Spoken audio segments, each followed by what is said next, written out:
What is up, everybody? Welcome back to another episode of Chicken Bone Alley. What's going on, guys? I'm David. And here What? Yeah, you got to introduce yourself just like everybody else, you know. I gotta introduce myself. Yeah. I'm Racing Jason from X. There you go. God, Dave. Oh my God, Dave. Okay, we got started off real good. What's going on, man? How you doing, bro? Oh, it's another day, another rainy day in paradise over here. Amen, my brother. We done got up about 3 inches. But hey, you hear that? Nothing. It's quiet. I like it. Is it raining there now? It is. It is raining. It is? It is. I just walked out to get a drink. You can't hear it? No, not at all. Good. All right. It's amazing. Good deal. It's amazing. Right. The new man cave has his approval. You're good to go. The chicken coop. No, that's William Bryce Stadium. We can't do that. Hey, that's why. I mean, you know, we got to. Okay, you want me to chicken coop? Okay, all right, okay. We'll be the Flowtown chicken coop or something. I don't know. The incubator. The incubator. The incubator. There we go. There you go. All right, cool. That works too. Yeah, there's a sandstorm coming, bro. There is a sandstorm coming. And I hate to be Virginia Tech. There is a sandstorm coming, and it's be on a Sunday afternoon of Labor Day weekend. Hey, wait, man, let's go, baby. What's the deal with Sunday afternoon Labor Day weekend? Yeah, but everybody's watching, man. Man, I get that, but I'm like, why would you? Which I mean, I know they're playing in what, Atlanta? Yeah. Yeah, I guess I don't know. Kind of stinks though around here. I'm like, why would you? Please. But well, yeah. I'm just. Oh, I get it. I mean, but I'm just saying. You know, here in South Carolina, if anybody's wanting to go, is what the traditional weekend of Darlington. I'm just like, why would you put it up against that? Well, same day we talked about the other week, which I had no idea you told me about F1 competing with Indy 500. That's crazy. Yeah, that's crazy. Why would you do that? I don't know. Because what time have you heard what time the game is? No, I have not. Not yet. I haven't either. So. And probably not even announced it yet. Oh, they haven't? Okay. Probably not. I'm going to guess 4. What you think, 4? Yeah, maybe. That sounds probably right. 3, 4. I don't know. They're in Atlanta. Could be a primetime game. Oh, I'm here for it. Well, I am too, but I'm just saying that just stinks because that would go head to head against, Southern 500. Yeah, that's true too. What time does that start? I think it's 6. Yeah, it's like 6 or 7. Wow. God, I remember them 7:00 starts, man. They were the bomb, bro. Well, they need to at that race because time hadn't changed yet. It still is like, halfway through the race or more before the sun ever goes down. And so I'm like, man, you could, if it wouldn't be so late when you got out there, 8:00 start time would be nice for it. Well, you know what? That would, yeah, you can get away with that. Yeah. I guess. Yeah. I guess. I don't know. Don't know. But, what is going on here? Okay. I think we're good. I don't know. We'll see. What you trying to do? What you doing? Nothing. We just a lot of numbers fail for some reason. I don't know. It's just. Uh-oh. I don't know. It'll be all right. Nah. It's all recording. Who cares? Oh, so how was your weekend, sir? I stayed dry. I mean, kind of raining, drabby. Friday got off work. I was going to Carolina Speedway, and I checked the radar. Didn't look good. I got out the plant, and it was drizzling rain. I said, I'm not. Why? It's gonna get rained out. But it's only an hour up the road. But still, gas and all that stuff. No. And couldn't find out they raced. Yeah. See, I'm like that, dude. I tell you, and I think it might not happen the last time I went, but you would hate to know how many times I have got on the road to go to Fayetteville and get 20 miles from the track, which is probably not as bad anymore, maybe, but get 20 miles from track, and all of a sudden it rained, and they canceled like quick. Jim Long didn't play, bro. Nah. You know, I guess because the infield took so much water before he put the drainage system down. But man, it rained 5 raindrops. Okay, that's everybody gone. That's it.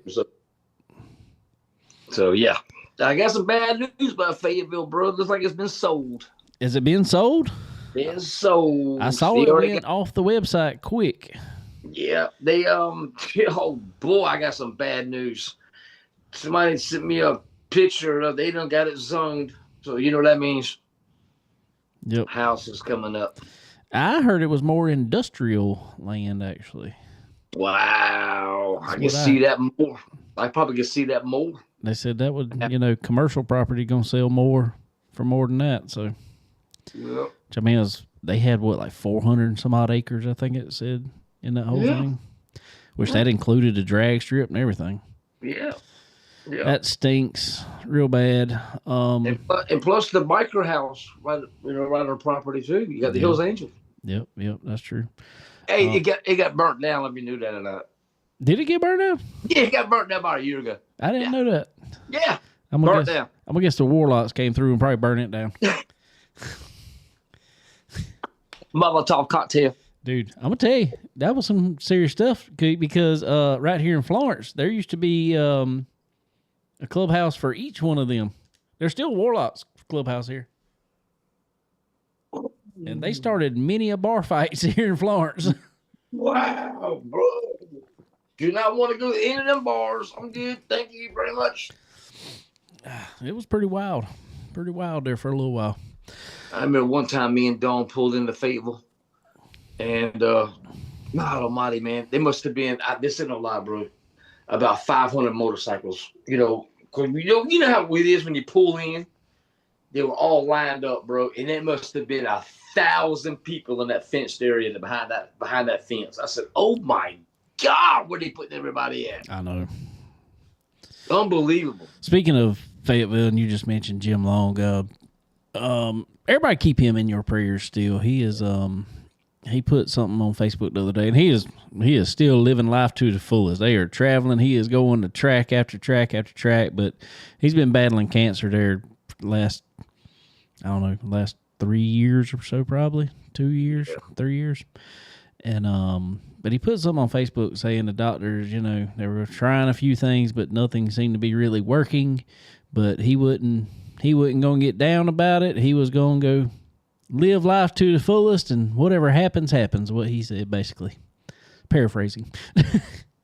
Yeah. So, but anyway, all y'all that I've got to spend some time around Jim there quite a few times, especially when he was running the Steel Block Bandit stuff. And super guy. So I'm gonna miss the Mohawk. Yeah. So yeah, y'all keep Jim in your prayers. And speaking of keeping people in your prayers and stuff, man, we were just talking about it at Bowman Gray Stadium this past week. Robbie Brewer apparently had a medical issue and unfortunately passed away in the car at Bowman Gray this past weekend. So that's tough there.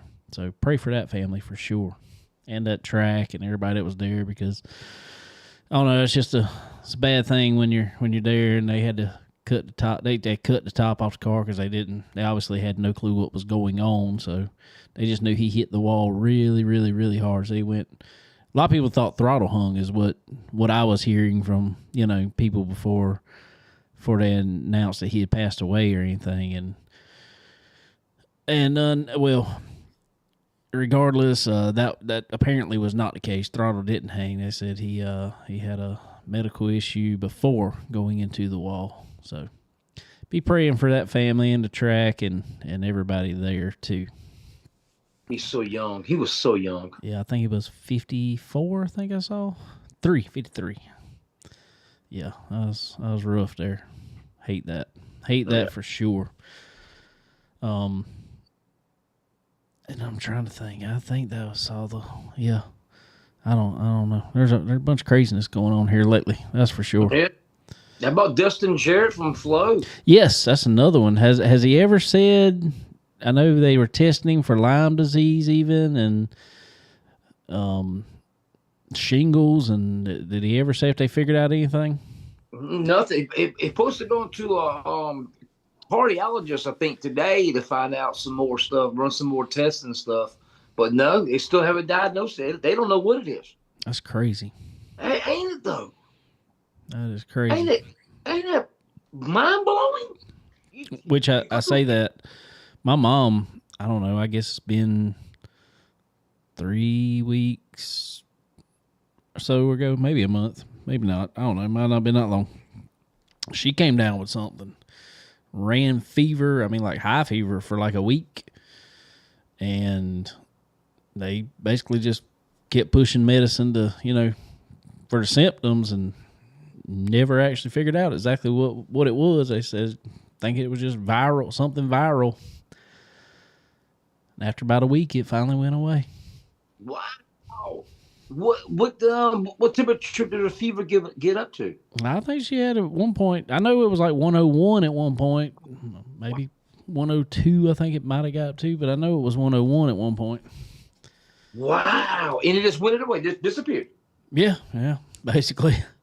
That is wow. Did they ever find out what it was? No. Doctor said he just thought it might have been something viral per se. So, crazy. Wild. Craziness. Go to doctors who's supposed to know everything, and they can't even figure it out. They're just scratching their heads. Dude, there's so much. I don't know. I don't want to get into all conspiracy theories out there. But, man, how does stuff just pop up out of nowhere? All this new stuff just pop out of nowhere. You want to go back? You want to go back like 5 years? Exactly. Like Exactly. 5 years? Well, that's like, and I give you some stories, but my last week was all messed up. But my wife was up in New York last week, and I didn't tell her, but there was like fortunately, she kind of stayed to an office. She had a business trip up there. And I didn't tell her. I probably should have told her. She's probably hearing it right now. There was some virus going around in New York that was similar to the quote unquote coronavirus. They were saying, and it's still supposedly going around up there. Oh my God! Yeah. The nothing in New York surprised me. That in California, nothing will surprise me in those two states. No, not at all. It all causes cancer in California. It pollutes the environment. That's what every package says. Every package that you buy says this is known to cause cancer in California. What about every other state? Munchos potato chips causes cancer in California. It probably does. That red on that packaging right there is horrible for you. Cancer. It's cancer. The foil. Speaking of, did you see, and I don't know, I mean, I don't know how much I want to get behind it. I mean, I don't disagree with him necessarily, but what was it, RFK that's up there? He's wanting to do a soft drink ban, basically. What? Yeah. You mean to tell me they're gonna ban soda at the shop? No sodas at the shop. Essentially, that's what it says. This I was just asked by Florence Motor Speedway, how's the AC? This AC is wonderful. I actually had to turn it up a little bit because it was cold in here when I walked in here, actually. Oh, wow. It's set on a timer. I got it on a timer to come on at a certain time, and by the time I got in here, which only about an hour maybe, it was freezing in this room. Oh. Well, what did AC read on it?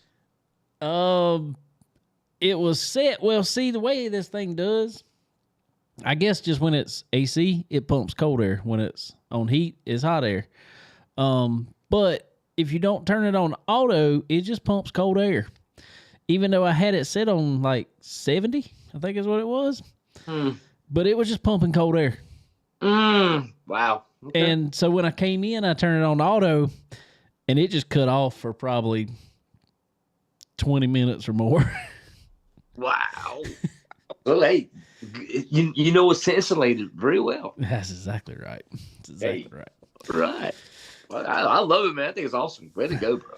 But anyway, so I guess with all that said, I guess I'll tell you about my last week. Let me tell you how much fun and how much I slept last week. Psych. Like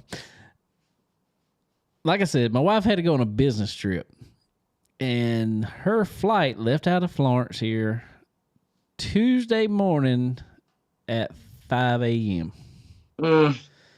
Which, Florence is a small airport, but they still tell you, depending on how many people got to go through security, because they only got like 3 people running TSA over there. So if there ends up being an issue, everybody's at a standstill. So they tell you to get there 90 minutes at least ahead of time. Or they say 60 to 90 minutes. Well, we got there at about 4 o'clock. So that was whatever, which meant I was up at 3 o'clock. Well, I had to be at work at 7 o'clock. So I went back home. I literally laid in the bed for 30 minutes. Tried to just shut my eyes. That didn't work.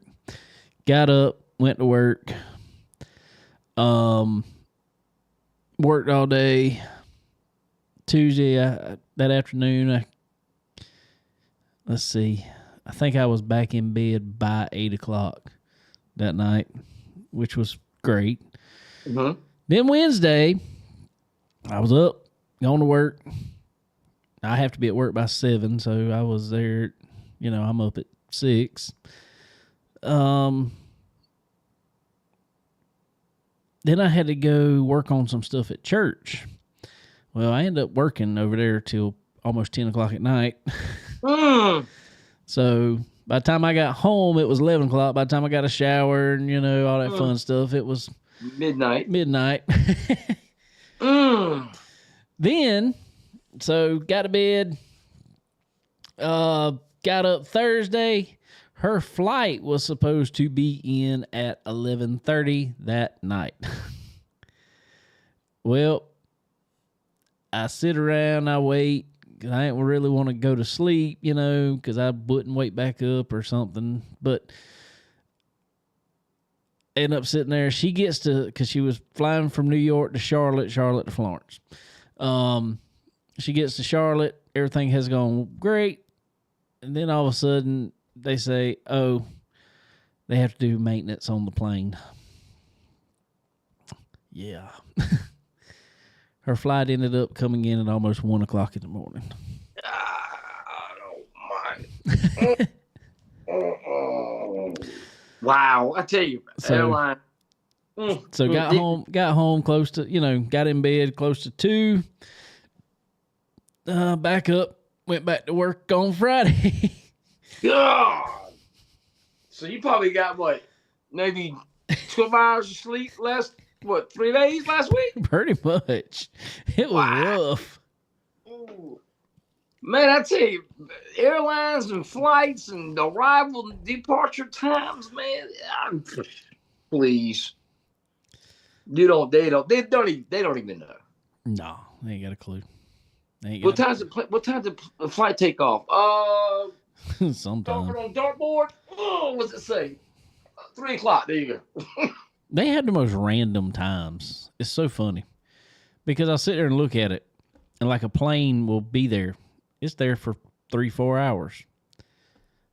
It's just sitting there, and it's like, we're gonna leave at 2:53. I'm like, could you get any more oddball? 11:07. Yeah, why couldn't we just said 3 o'clock? Or 10 or 11. Yeah. Oh my God, that is true. That is Very true. The most oddest times. Yeah. I mean, I guess I imagine it's all computer generated now, but man, I thought about that not long ago, and I'm like, there's so many flights out there now, and it probably all is computer generated now. But man, could you think about that when flying was just starting, really? And I mean, I say starting when commercial flying like that, passenger planes. Mm-hmm. And they're getting a bunch of them out there, and it's like somebody's literally sitting there scheduling these flights. Mm-hmm. See, what time's a good time to leave? Let's go 10:17. Yeah, 10:17. That'd be good. How about arrival time? Let's go 11:30. It's crazy. It's crazy. Oh, well, I guess we got some racing to talk about. Got a few things, really. Let's go ahead and let's go over this asphalt stuff real quick, or that happened up at Watkins Glen, I guess, because there was no racing around here. There was no asphalt racing around here this past weekend. Florence Motor Speedway will be in action this weekend, so I'll be over there. Have not decided yet if we're racing or not. We've got some issues with the car that we're trying to figure out.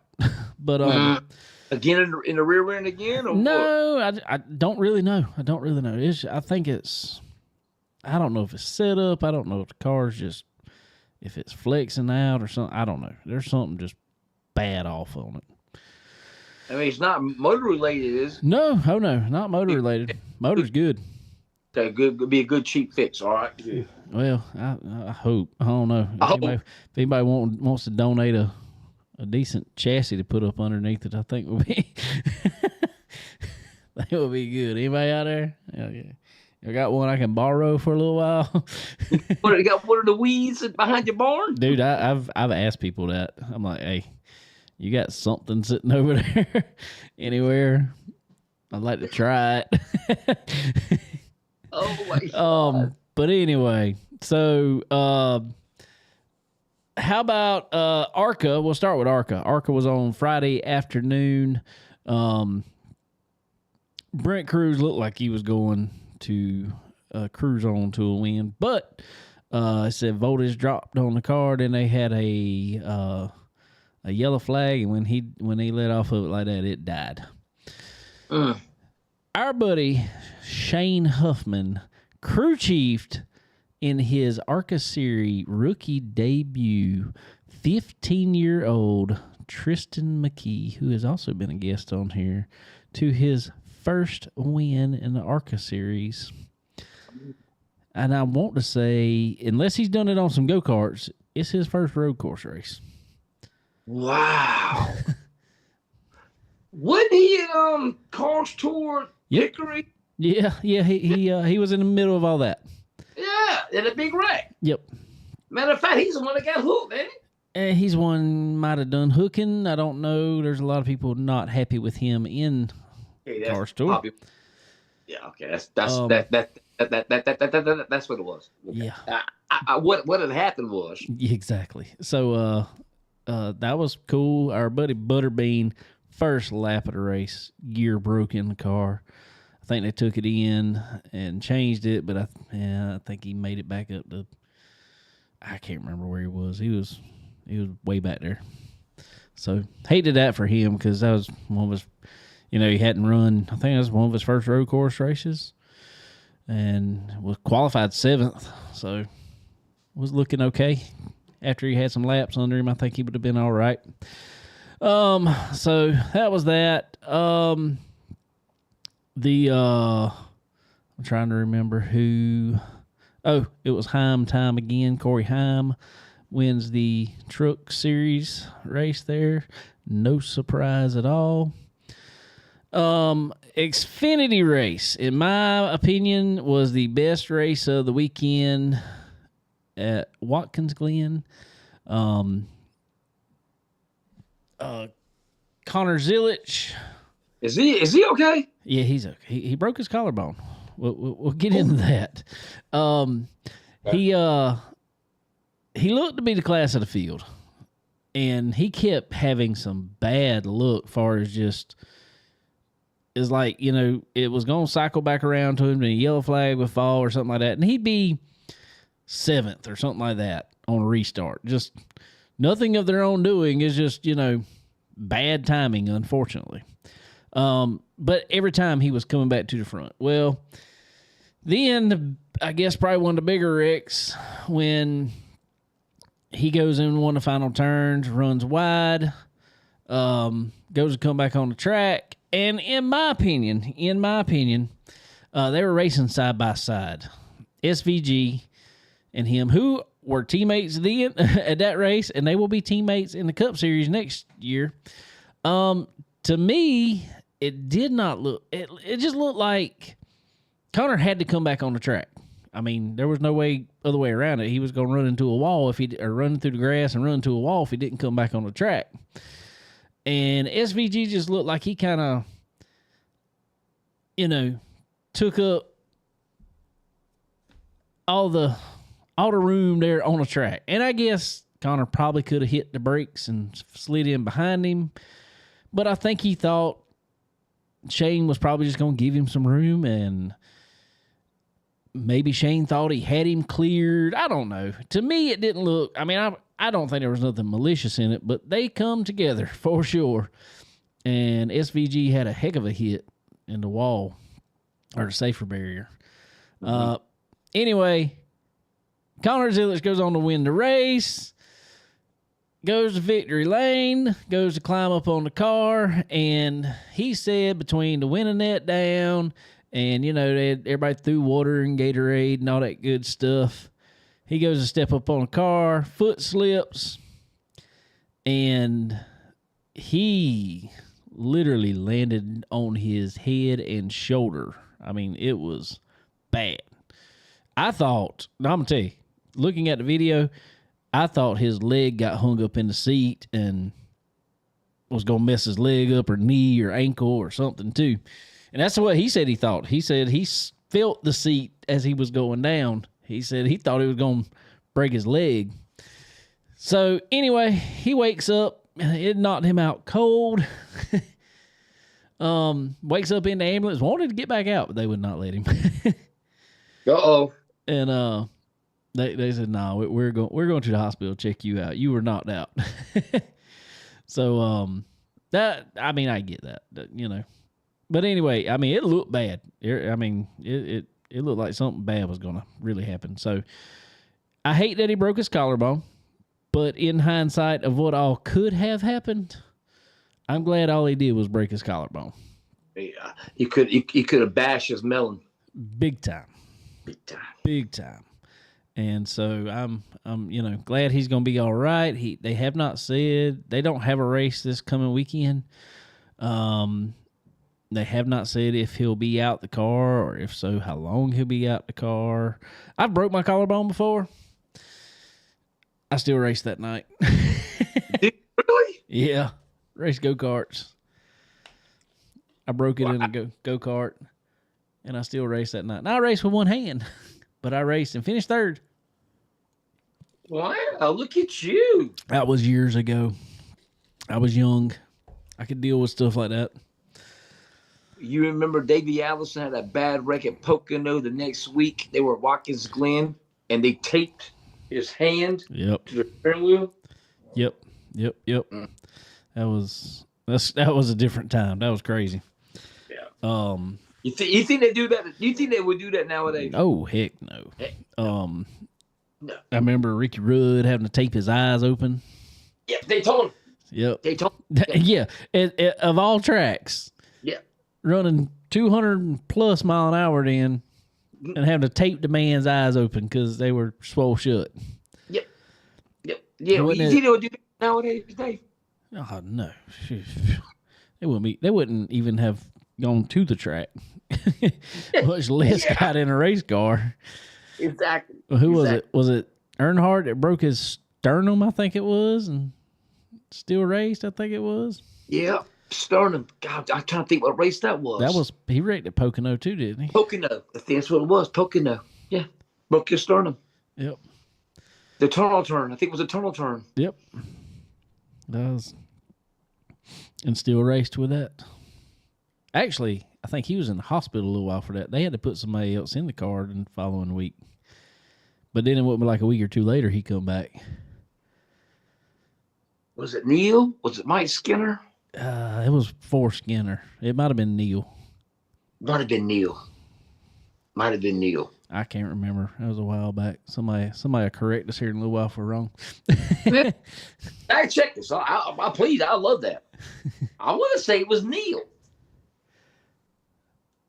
Yeah, Douglas. It may have been. Douglas talking about Terry Labonte, how he got hurt, was in there. The Iron Terry Labonte. I was for sure. Or was it Terry? They didn't put Terry in the car, did they? I can't remember. Anyway. No. No. I don't think Terry in the car. Can you imagine Terry being in the car at the Bristol two years in a row? That was before that, but yeah.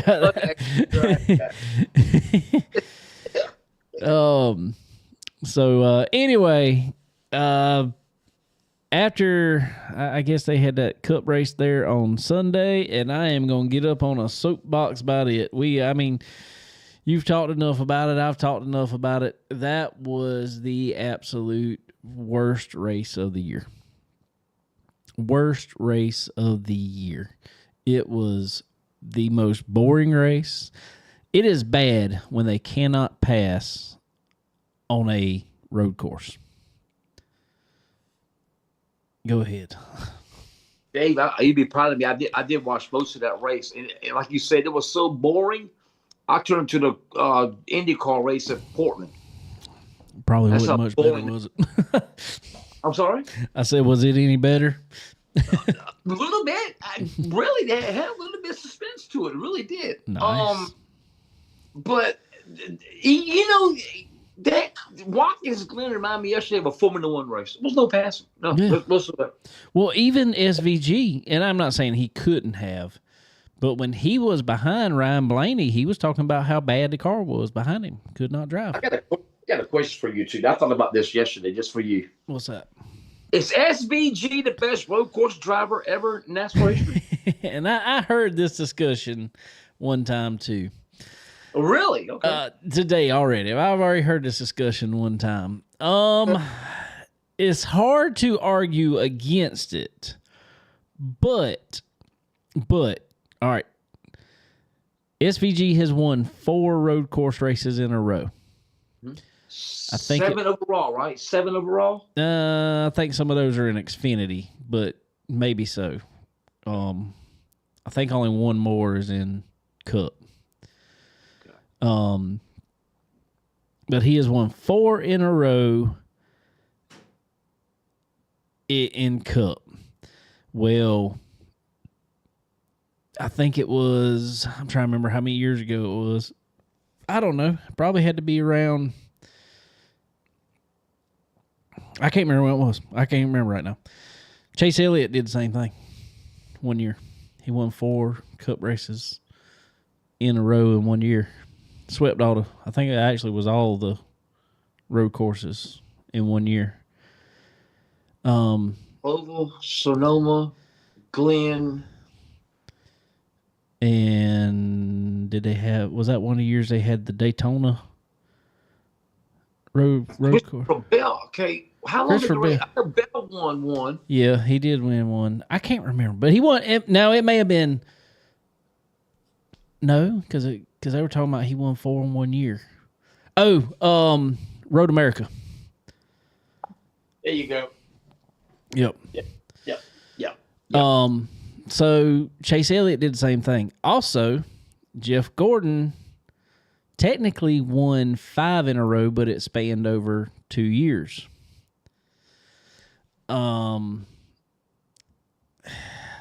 Now, did any of those dominate like SVG has? I don't think so. It's just hard for me to say that he is the greatest anything. I know we are specific on road courses right here, but it is so hard for me to say that when the whole body of work just is not there. This is what bothers me about it. He is, if you just line it up on strictly points right now, not counting all this playoff crap, He is with 4 wins on the year, which is tied for the most wins on the year. He is still 25th in points. Let that sink in for a minute. Exactly. I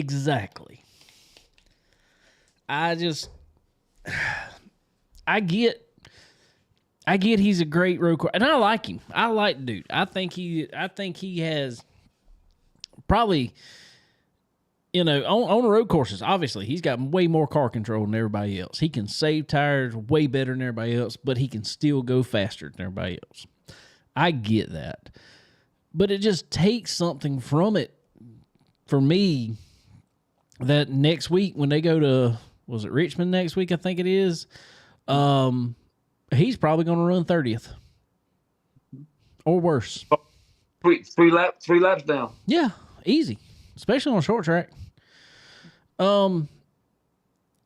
And, people talk about, he's one of the best to come in. See, I don't know that. I mean, yeah, obviously he's got the wins to back that up. But the difference was, I guess now it is probably very equal equipment. And being so equal, he can go out there and dominate like that because he's that much better of a road course racer. So, yeah, he's probably the best road course racer that's ever come through. But, man, look back at the day of, who was it? Ron Fellows and Boris Said, all those guys coming in NASCAR. We all know those guys were great road course racers. That's what they were called, ringers. But how many ringers ever won a race? Only one I can really think of. Didn't Boris win? Did Boris win one in a Roush car? Was it a cup race? I remember he won some Busch races, but I'm not sure if he ever won a cup race. Okay, maybe he didn't win a cup race then. I could be wrong on that. I could be wrong on that, but I don't remember him ever winning a cup race. I could be wrong, but I remember him winning quite a few Xfinity races or Busch races at the time. So, but that's the difference now, I guess, is, everybody's going to be in the same equipment. There's literally every car out there is running the same setup. They all know they're going to the, these simulation pull down rigs, all this stuff. Every car out there is running almost identical setups. And when you put somebody that now, I think now, if you went back and put Boris Said or somebody like that in a car, when they were in their prime, if you put them in the exact same car as everybody else had, they probably would have done the same thing. All right, I thought about this too, Dave. Okay, if you put SVG in a mid '90s car, when it was really a great car, what would he do in that car? I don't think he'd do anything because it's not comparable to what he drove. Because that's the thing now, is the car they're driving now is almost identical. I mean, it's very, very similar to the Australian V8 supercars. Yep. They look just like. I'm glad you said that. What is that? The Opel? What they call it something else. Everybody knows it's an Opel. It'll always be an Opel. They look just like today's cup car. Yeah, they do. And I haven't listened to Dale Jr. much at all here lately or anything, but I did see a clip. He kind of gave NASCAR. I told somebody yesterday, I'm like, boy, I'm surprised NASCAR hadn't said something to, or may have, but I don't guess he cares, because he kind of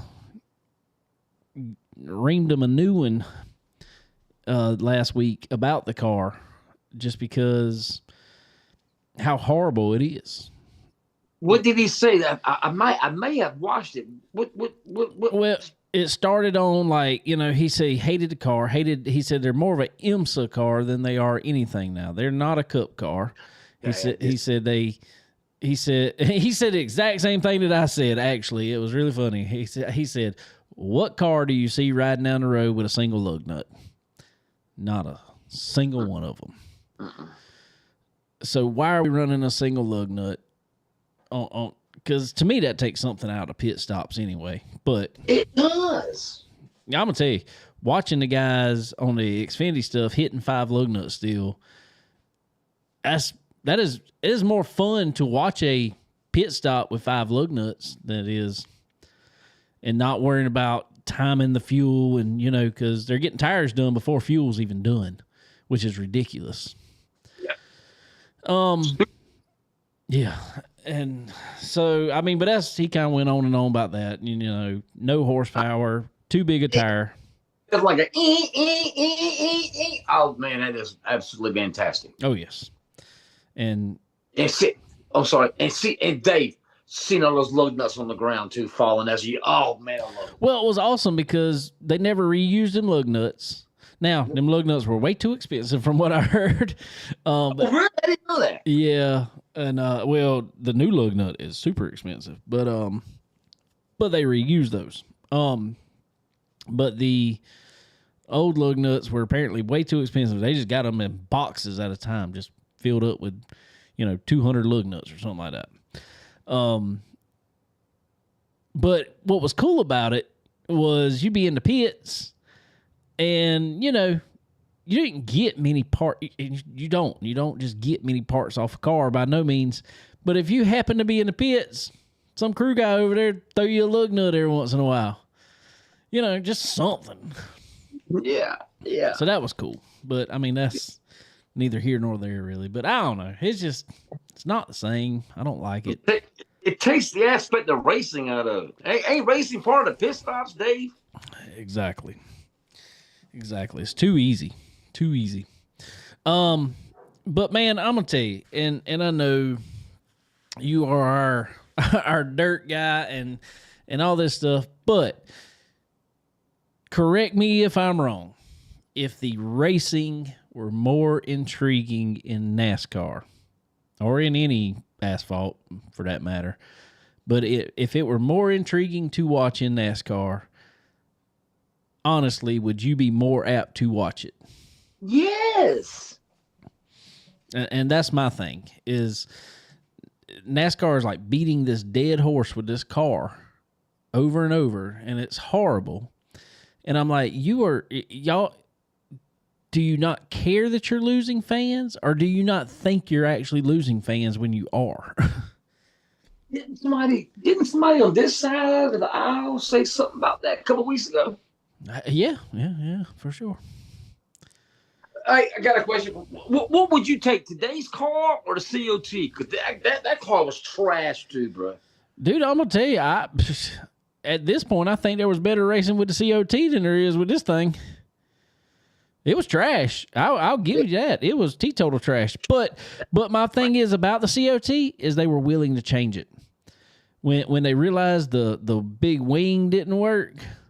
All right, let's go back to a spoiler. Okay, they changed that. That made it a little better. And then it wasn't long after that. It's like, all right, we're already working on developing the next car because we don't like how this is going. And they didn't keep the COT, but what? 4 years? Yeah. That's what I'm saying. Between 3 to 5, yeah. Well, we're on year 4 of this car. Oh, it's been that long for real? Well, this is year 4? Is it 4? Is it 3 or 4? And they have no plans in place. Nothing being developed. Nothing. It's just like, here we go. This is what you got. Deal with it. And it's just bad. I could care less. Somebody was saying something today. I was listening to the Teardown podcast, and with Jordan Bianchi and Jeff Gluck, and and they even asked. They were like, there's this whole conversation going on about the playoffs and how to make the playoffs exciting, or do we need the playoffs, or whatever else. And you sit here and it's like, and Jordan asked, he said, well, would the playoffs even really be that big of an issue of conversation if the racing were better? I don't think it would. I'm gonna be straight up with you, Dave. Back when I was really heavy into NASCAR, I watched it all the way to Richmond. The last race at Richmond was the playoff race, and after that, I really didn't give a crap about the playoffs. Sometimes I watched, sometimes I did. Well, Depends on what it was. Well, my thing is, and I guess it's just coming from me. I don't, and this is even at local track. I don't watch a race because I'm worried about what's happening with the points. I don't. I've never have, and I never really have. I want to see a good race, regardless. I could care less if you in the playoffs, care less if you at first at Daytona 500. You know, I just want to see a good race. And if I know, just like yesterday, I pulled up the race for just a little while, and it was horrible. I was like, whatever. Not worried about it. I had somewhere to go, and I wasn't worried. And normally, if something like that happens and I want to watch a race, I'm going to find somewhere on my phone to pull it up to watch it. And I was just like, I ain't worried about it. It's not worth my time. That's sad. That is sad. Yeah. It was, and I think it's one of the quickest races of the year. I mean, which isn't whatever, but that just tells you. Normally, when you have a really quick race, it was a really boring race. And once again, great advertisement, NASCAR. I'm just flipping through the dark. It must have started early. Two It was o'clock. already 10 laps to go with stage one. I was like, okay, I guess we're back on normal schedule now. Like me and Dave were talking about 1 o'clock starts. It was 2 o'clock start. Yep, but it was very short. It was a 2 o'clock start. Must have been 3 o'clock there when I turned. Yeah, Okay. it was 2 o'clock start. Okay. But the entire race only lasted, I think, 2 hours and just a couple minutes. Entire race. Which I'm not saying that's a bad time for the race. 2 hours is fine. 2 to 3 hours, is where we're looking at. Always for a cup race anyway, but when's the last time that's happened other than the road courses this year? I mean, it's just, because that's what they've been. They've been a runaway by Shane Van Gisbergen, which, I mean, I'm not dogging him because he's playing with the hand he's dealt too. It's just, I don't like the system right now. No, I ain't hating the player. I'm just hating the game right now. There you go, baby. There you go. And that car is trash. We all get free on that. Car is teetotal trash. I mean, it is beyond trash, and I don't understand why they're not going to do anything to fix it right now. When I turned it to the IndyCar race yesterday, did you happen to hear about the 150-mile-an-hour takeout in a turn? No. Connor Daly got taken out. Who get taken out by? Christian Rasmussen. I mean, like on purpose? Oh, yeah, absolutely. Really? Absolutely. He got hooked, bro. An open wheel car and slammed into the tire barrier. Oh, yeah. That was purpose. Oh, my God. Wow. I didn't hear about that. But that brings me up a point. Did you happen to see Xfinity stuff? Austin Hill back from his suspension, and Michael McDowell is in the number 11 Colleague car this week. And I don't know if I should have put it. I don't know. But I put it out there. I said, boy, Austin Hook Hill got him another one. I not see the crash. Now, what happened on that deal? I saw the interview with McDowell, but I never saw the crash. They come through the carousel, which is the big long the bus stop. Oh, the carousel. Yeah, okay. After the bus stop, they come through the carousel. Okay. As they exit the carousel, everybody runs off the track out there. They're way off the track. Yeah. Way out there. Because you got that wall, you get a runoff. Yep. And they run all the way out to the wall, follow the wall back into the straightaway. Mm-hmm. Well, Austin gets to McDowell's, and I mean, he's barely at his bumper corner. I mean, just barely. On his outside. Well, there's nowhere for him to go because that wall's coming back in to the straightaway. And he just hooks McDowell. Going down the straightaway, McDowell hits the wall, flies in the air, spins around, and I think it collected 10, 12 cars. And I don't know if he obviously did not fess up to it, just dumping him.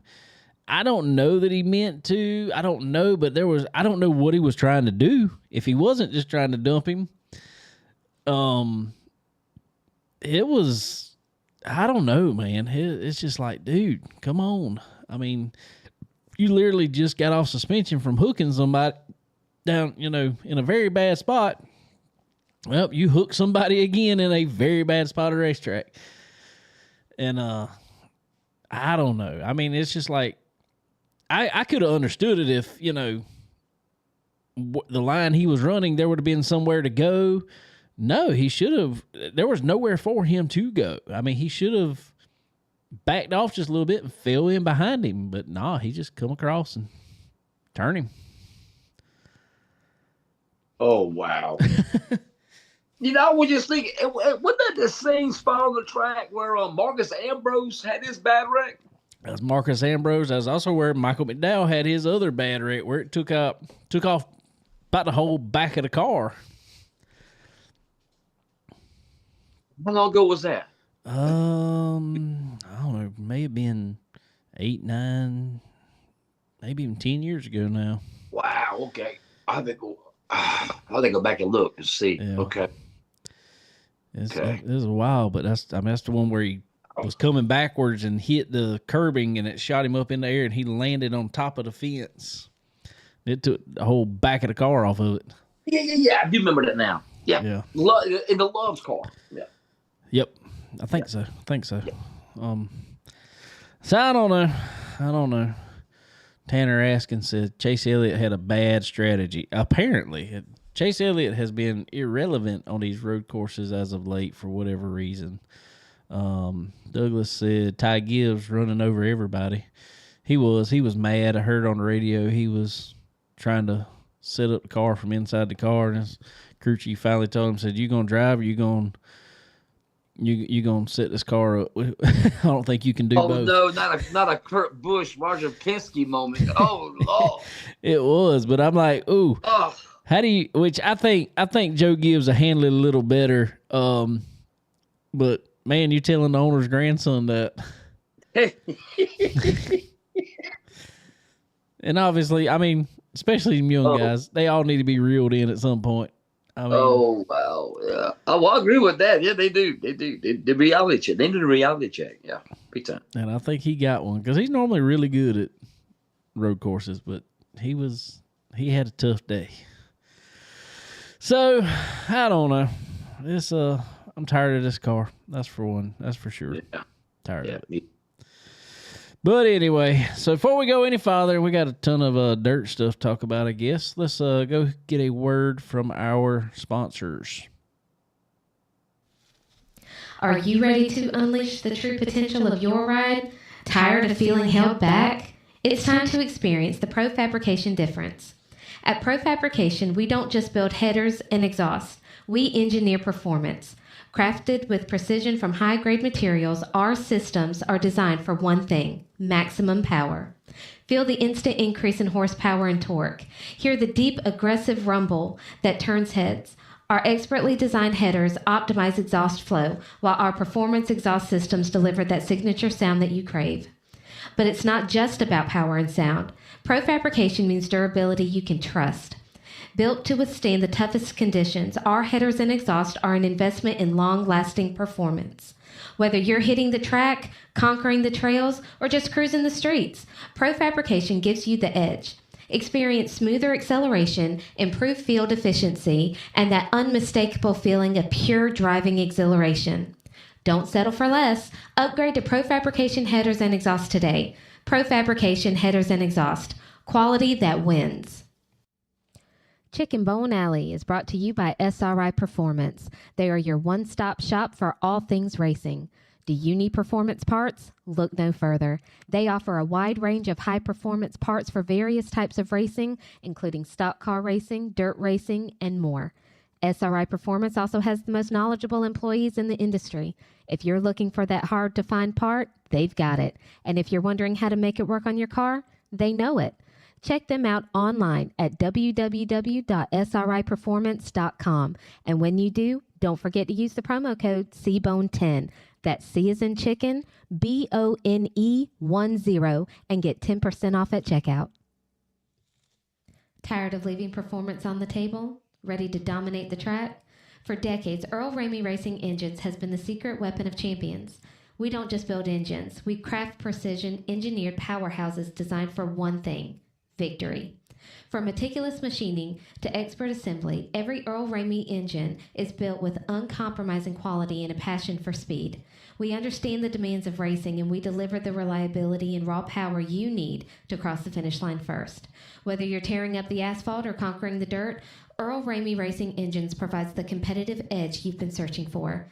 Don't just race, conquer. Contact Earl Ramey Racing Engines today and let us build your winning machine. Stock Car Steel and Aluminum is a full-line steel service center stocking thousands of sizes, shapes, grades, and types of metals and plastic. If you need it, they have it. And if not, they work fast to find what you need and get it to you. Stock Car Steel and Aluminum also has the ability to cut orders to your specifications as requested. Their dedicated team not only brings many years of experience to the table, but they are always ready and willing to lend a hand with anything you may need. Stock Car Steel and Aluminum. Your material needs are covered here. All right, ladies and gentlemen. Also, go check out our good friend Skylar Whitfield this week if you're down in the Myrtle Beach area. Tonight, he will be over at Bowie's in North Myrtle Beach. Tomorrow on the 12th, at one of my favorite spots. That's Creek Rats. They're in Myrtle's Inlet. I think Jason likes it. Awesome. I miss Creek Rats here in Florence. They did have one. Yeah. On Cashflow. Yep. Yep. I miss Creek. That was our early 20s. Yeah, I was very early 20s there. That was our hangout. God, man. You gotta be back. We got a Mexican restaurant there now. That's kind of a high-end Mexican restaurant, I guess. I don't know. People like it. But anyway, on the 13th, Skylar will be at Wahoo's there in Murrells Inlet. On the 14th, Flynn's Irish Tavern in North Myrtle Beach. 15th, Marina Bar there in North Myrtle Beach. 16th, Lazy Turtle Bar and Grill in Oak Island, North Carolina. And on the 17th, Skylar will be at the Quad there in Pawleys Island. It's kind of the high-end Myrtle's Inlet, I guess. Very, very high-end. Some places. So y'all go check out our buddy Skylar Whitfield. SkylarWhitfield.live. You can find him there for sure. And he will and you go enjoy some music. Go listen to him. Some of these dates probably got a band with him. He's singing with other people always. So go check out our buddy Skylar. All right, man. Well, guess what? Yes, sir. There was a pretty, I guess we'll say, prestigious race on the dirt side of things this past weekend. And guess what? Yes. I watched most of it. You did? I fell asleep Friday night. Other than that, I watched most of it. I'm trying to think. Friday. Oh, two prelims. Okay, yeah, Friday night. Yeah. Oh, on Saturday. Oh my God, bro! I just want to know. There's one thing I want to know about it. Mm-hmm. Where were you at? Because normally you're tweeting and Xing Twix and all during races and everything, and Saturday night you just ghosted it. I need to. I'll talk to you, bro. I'll text you, whatever. Yeah, I'll text you. Okay. Nope. I was needing some inside information there, and I was just like, man. Yeah. I'll text you, bud. I'll text you. How about I'm gonna go ahead and put it out there. How about our buddy Dalton Wilson picking up another national tour win? Friday night prelim. Yes. That was awesome, man. I said, "Oh God, here comes Pierce in that traffic. Oh God, here we go. But Dalton kept digging, and when he sent it in 3 or 4 to hit that wall, I said, "Oh no, this is gonna be it. This is gonna be it. Bobby Pierce is gonna win it." And doggone it, Dalton said, "Will not be denied." Well, I'm gonna tell you, there's not many people this year or last year probably that get passed by Bobby Pierce and they're able to pass him back. I don't care what night that's on.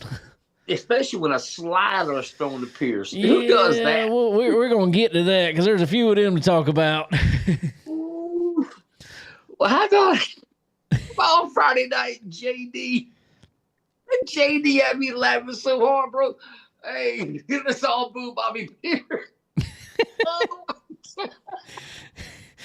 How about Brandon Overton, though?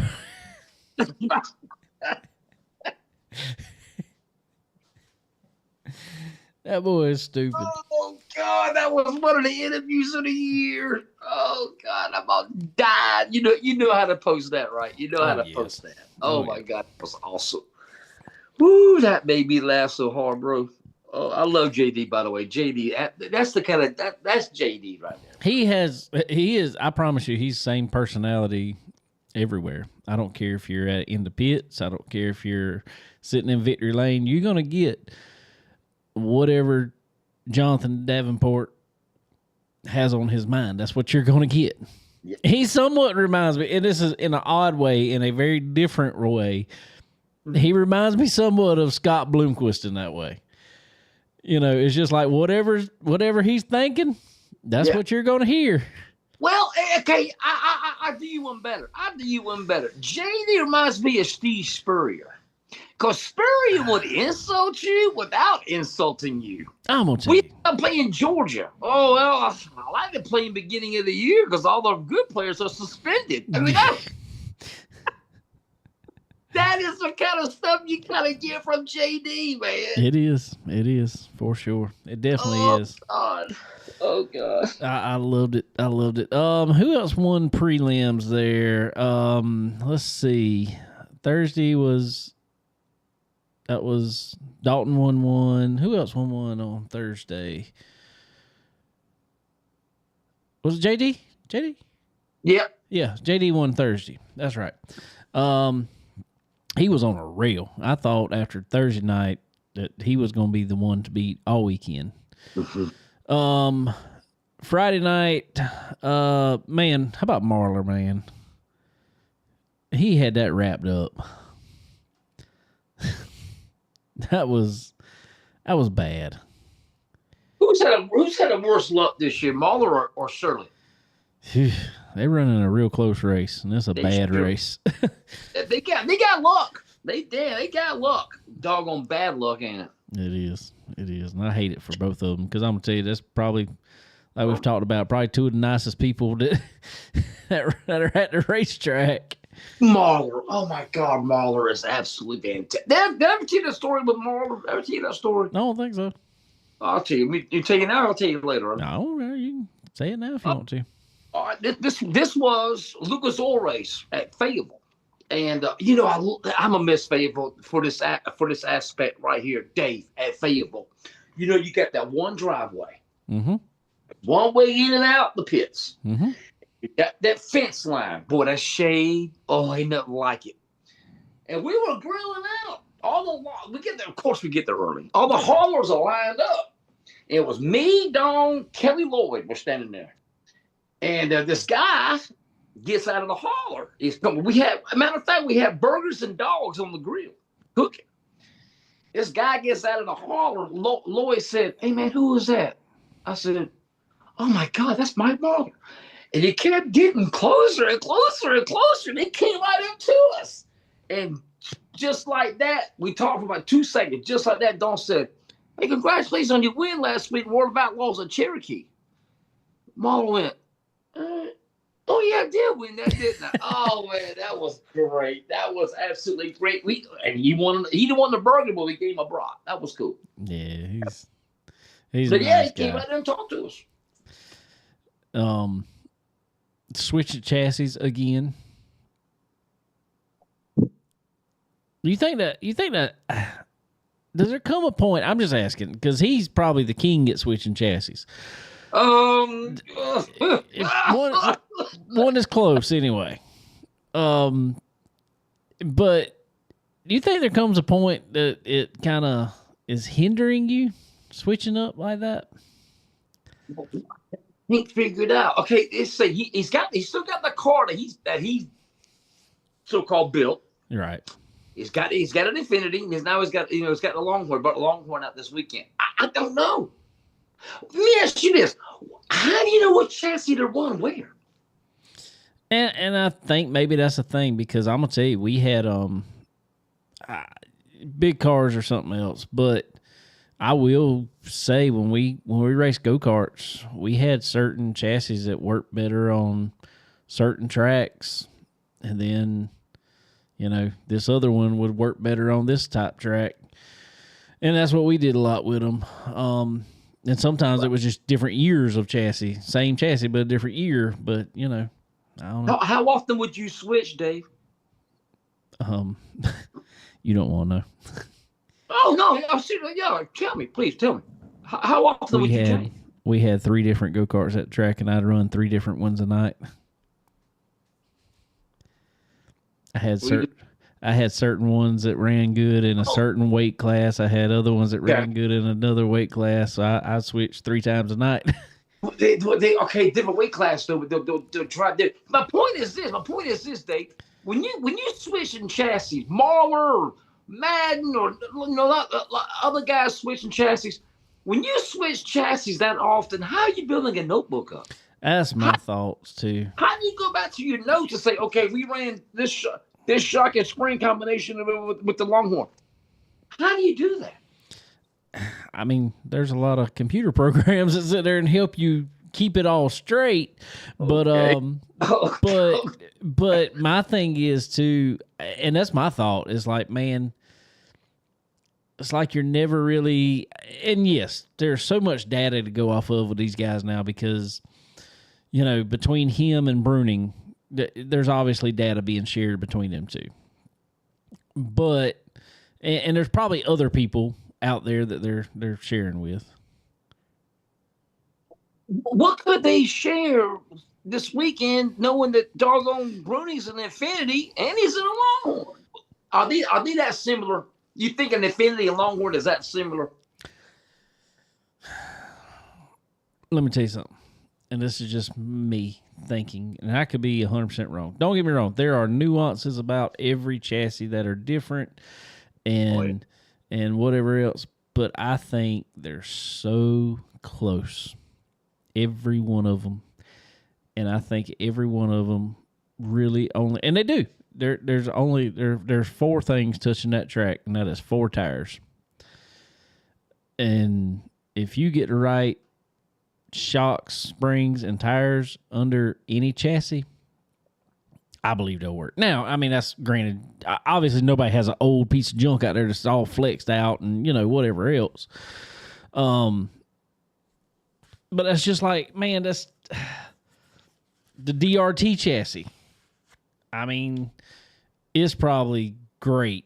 I mean, you get the right shock springs, whatever under it, it's fine.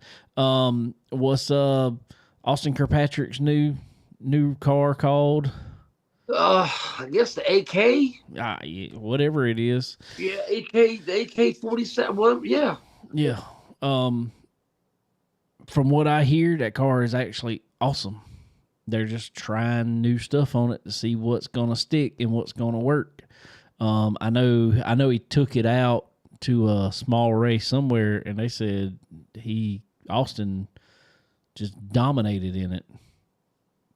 I mean, like I said, it was a small random race in the middle of nowhere probably. I don't have no clue where it is, but what I heard was he just killed them out there in it. That's the first I heard about that. I wonder where that was at. What? Yeah, I've heard that from a I'll do some digging when we get off of here. I'll find out. Yeah. I'll find out about that. yeah. So I Wow. don't know. But then we see Kyle Strickler in it this weekend, and it's looking meh. And we all, I personally think, I still think, and you could probably, you tell me I'm wrong, whatever. I think Kyle Strickler's a great driver.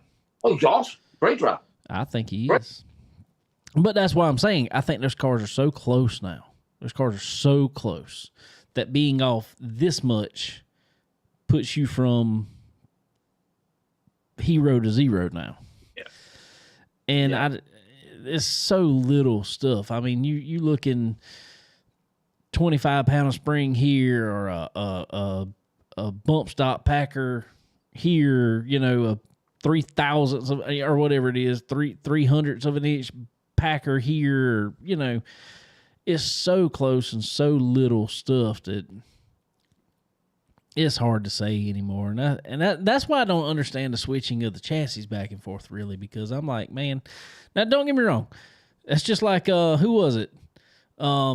Jimmy Owens years back when he decided to kill, what was it, 2 cars at Golden Isle one weekend, had 2 brand new cars and killed them both.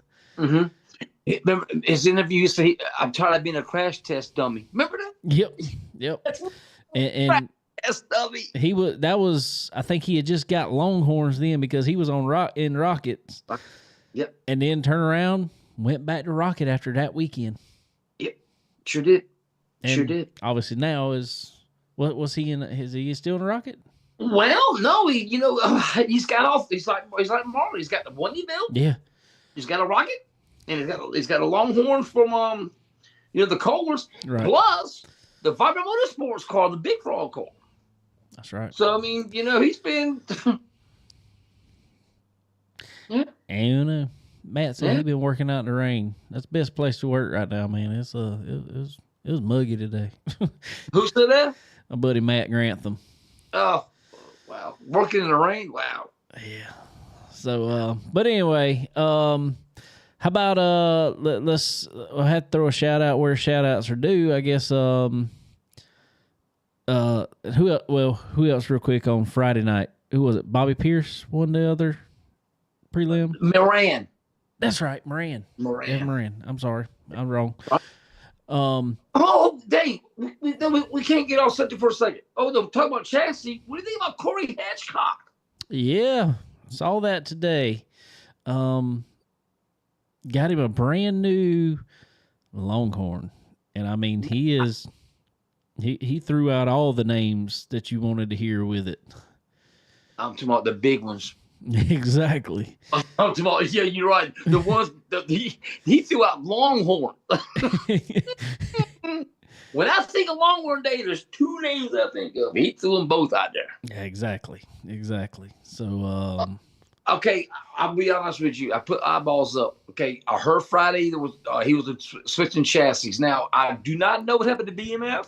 I do not know if he still has a company. I don't know if he sold a company. I don't have a clue. Do not know. But BMF in your own chassis that you built, you designed, and went ahead and bought a brand new Longhorn. I can't figure it out, bro. you know, Longhorn isn't, with all the names he threw out with it, Longhorn isn't saying, hey, here's a car. We know you're going to still build yours. Good luck. Yeah. When it comes to another chassis builder buying a car, that's not just going to happen like that. It's pretty big. I got a feeling there may be a, you know what Stuckey Enterprises just did? Wow, another Longhorn dealership? Hey, if they can. Think about that, Dave. I'm just saying, I don't know, but I mean, it would make sense because there's nobody right in Tennessee really doing like that, is there? But Dave, now you just mentioned it the other week. If you bought a BMF, Somebody commented that on his Facebook post too. Said, "Hey, you better buy all your parts from Longhorn."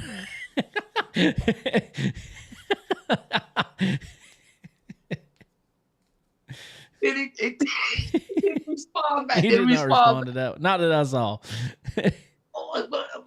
Dave, let's say I bought a BMF. What do I do? Where do I go? I don't know. I mean, I really don't know. I mean, because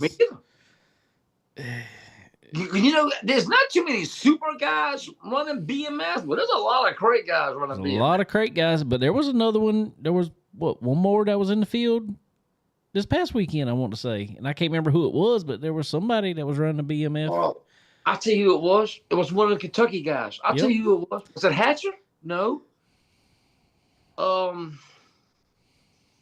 Billy Green? It was something. It was one of Kentucky. Billy Green. Might have been Billy Green. But one of the Kentucky boys. Yep. So I don't know. I found that very interesting. That is very interesting. Very, very. So I guess we'll see what happens with that, and I don't know. Maybe he's still sitting there building BMFs, but I don't see how you would. That just doesn't seem like that would be a good business plan for Longhorn. No, it ain't a good business plan for BMF. Well, it'd be great for BMF. BMF get a Longhorn and be like, hey, this is what we need to do. This is what we're going to make our cars fast. Maybe Corey bought that Longhorn and he got that thing. What's that thing called at the airport when you put your luggage in? Oh yeah, the baggage claim thing.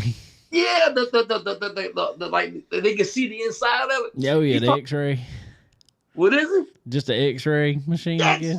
X-ray. Yeah. He's gonna have that dog on Longhorn X-ray, man. Oh my god. That might look good on the BMF. David Cole says on our YouTube chat, Virginia Tech versus South Carolina, August 31st at 3 p.m. 3? Shh. That'll be good. That'll be good because that'll be. You hear that? You hear that? Sandstorm, baby. Sandstorm. I hear it. I hear it coming. It's coming. Which that'll be good. That'll be good because, like I said, I was hoping they wasn't going head to head with the Cup race, but that should make them ending right before the Cup race. Yeah, how about that? Convenient. Maybe there was some thought put behind that. I doubt. I'm not going to give them that much credit. I doubt. But yeah, that is quite interesting, and I guess we'll see what happens with the BMF stuff. And I don't know. I think it's very. Hitchcock has had a very interesting year. He has had a very interesting year this year. Well, and the thing is about it, I mean, it ain't like.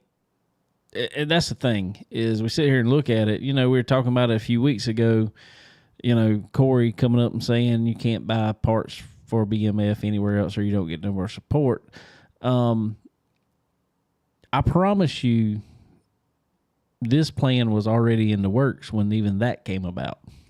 It's got to be. I mean, you don't call them on Monday and they bring you a car to the track on Friday or Thursday. So, I mean, these things are ordered and normally built, and I know at one point in time there was about a year list on Longhorn. Now I know the super guys are going to be expedited a little bit in that, obviously. I don't know. But I don't see him. I don't see him. Like I said, I don't see him calling one week and getting the car next. I don't either, man. This had to be. This had to be in the works here, man. This had to be in the works. Yeah, for sure. So. You remember back at Volusia this year? Ricky Thornton, RTJ had a doggone race ready, wrapped Longhorn delivered to Volusia with the motor was ready to roll. Oh yeah. I've been in that shop and sat there. You'd be surprised how many cars they wrap and everything else in there, putting motors in because what they do. And I this is where I will give credit to Longhorn. They got a whole setup shop back there. It's not just building cars. They got a whole setup shop too. And especially now, I guess we're hearing Longhorn is building their own. I noticed it right rear spring, shock. I meant, which means they can easily build all the rest of them too. But they've been very specific on right rear. So they're setting up stuff. All they have to do is tell them what their weight is. And that car is race ready. It is ready to go when they get it. If they got the seat and everything, they can put a seat in it, put it on the scales. I imagine Arpin, with his NASCAR background and every other background and the money that flows through there, it would not surprise me if they don't have some sort of pull down rig that they're pulling them things down on. Getting everything straight there, and they're ready to go when they get to the track. Have you ever seen Arpin's race rig? Oh yeah. I got the privilege of going there. I guess it's been 2, maybe 3 years ago now. I need to go back. They told me to come back anytime, and I got to go to the shop, and I actually set up in the shop, and we did a show in the shop with a bunch of the guys there. And Ethan Dodson was there, had him on the show. Arpin sat down with me for a long time. Troy Loomis, he's a great guy. Modified driver, works for Longhorn.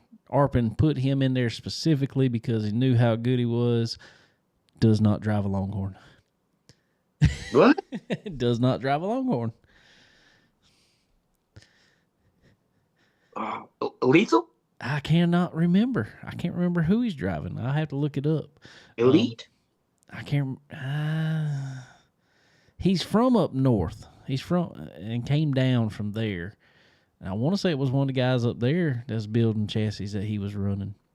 Well, Strimmy just moved back. Yeah, he's in Pennsylvania now. It could have been. Could have been. I can't remember right now, but I thought it was really funny that but him and Steve Arpin are great with it, and Troy don't run all the time either. So, but he's tried to put him in a Longhorn. He's like, nope, I'm sticking with him. Oh, that's fucking crazy. But yeah, I've seen some of that stuff in that shop, and I'm gonna tell you, it is second to dude. I'm gonna tell you what the craziest thing was that day. And I get that they are a supplier and stuff like that, so it's just wild to me. But I was sitting there, and we're doing the show and stuff, and recording a bunch of stuff. You know, kind of taking some breaks in between different people coming up, and a truck backs up to the door, and this is literally the week of the what's the race at Charlotte? World Finals. It's I think I was up there the Tuesday before. I want to say it was before everybody was going over there. Yep. And no, it wouldn't. I was there that Thursday. That's race day. Then it was Wednesday. It was load-in day. When was load-in day? Is it Tuesday? Okay? Well, it used to be Wednesdays, Tuesdays now. Okay, well, it was load-in day because I left there and went over, and Dirty Grass Soul was playing at the Wednesday. Yeah. At the drag strip. Yep. Wednesday. Yeah. I went and hung out with. That's where I met Steve Post. Shout out Steve Post. Oh, really? I like Steve. Steve comes around. Steve comes down here to Florence Motor Speedway all the time. He's a super guy. He was in Knoxville this past weekend. Oh yeah, man. That man lives and breathes racing. That is yes, sir. It don't matter what kind. He just going to race.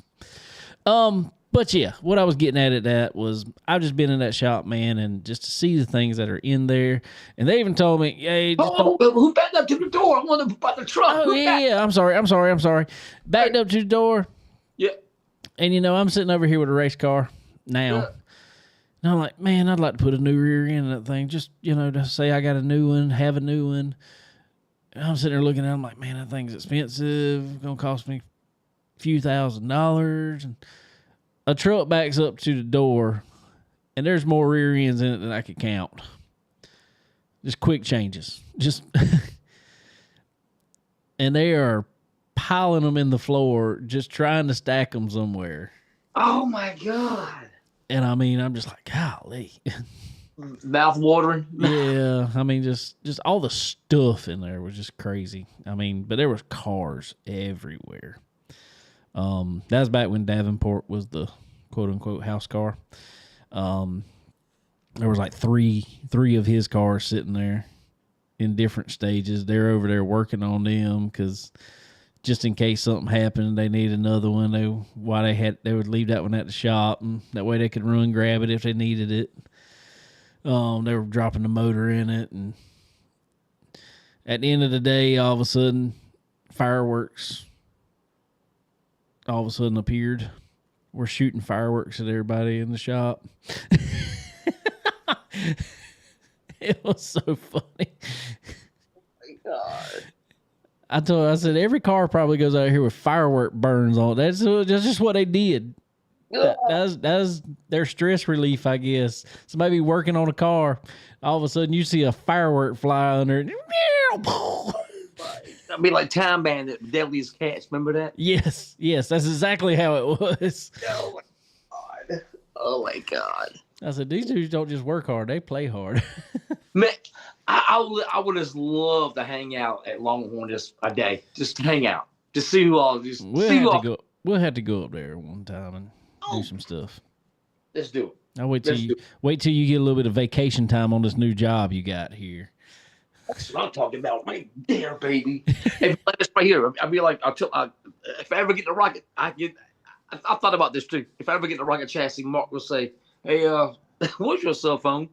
I don't even have, you just search it. I would not bring a cell phone in there. Never. That's funny. I do not have it. That is, search me. No, I like it. That's great. But anyway, okay. Another one I got to give a good shout out to our good buddy, Chris Ferguson, went in a heat race in the Stinger chassis. Stinger. I'm telling you. Man, is that car beautiful on television or what? It is. But I'm going to tell you something, and maybe I'm wrong. Did the body just look different to you compared to everybody else's? Well, it's funny you said that Moran's driver's door. If you noticed it, it is pushed in 6 inches. It's pushed in. How was that in the rule book? I don't know. Chris's door looked taller than everybody else's. Taller? I did not pay that no attention. Maybe it's just the two-tone he has because he's got white down low, black up top. Mm-hmm. Maybe it's just that. I don't know. But it just looked, there was something about the side of that car. I was like, the body just looks different.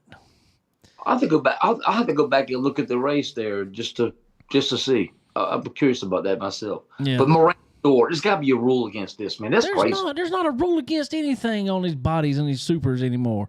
I don't know why they have a template. I don't know why they have things to go through because they look ridiculous. Quite honestly, they look ridiculous. It's not my favorite part of the sport. And not take anything anybody from Kirkpatrick or Strickler. Did you see that? Did you see the left rear tire? I saw it, but I didn't pay attention. Oh my God! It's sitting 6 inches out. Was it? It's what it looks like. I swear to God, it looks like a dragster. You remember to get the big tubs into Mm-hmm. that? Telling you with that tire, it was tubbed out. From a racing perspective, it seems like it would make it tight. I don't know. Maybe that's a problem. Who knows? Austin's got the. Or maybe he's the steering degree. I do not know that. Or maybe he was just still trying to give out autographs. I don't know. Who's it now? Kyle Strickler. Maybe he was just still trying to give out autographs. I don't know. I'm going to pick about it because he was joking about it. You know, if he wasn't joking about it, I wouldn't say anything, but he was joking about it. So well, I'll just go ahead and tell you. Apparently, I don't know what all happened. There's stuff going around says whatever happened, but I'm just going to put what he put. I'm just going to say what he put anyway.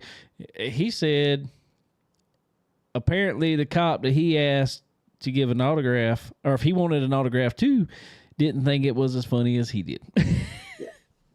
Yeah, the police officer did not want an autograph. That's what I'm here. That's what I'm guessing. He did not want an autograph. He did not want an autograph. He was good. He was good. He was good. Probably not a race fan.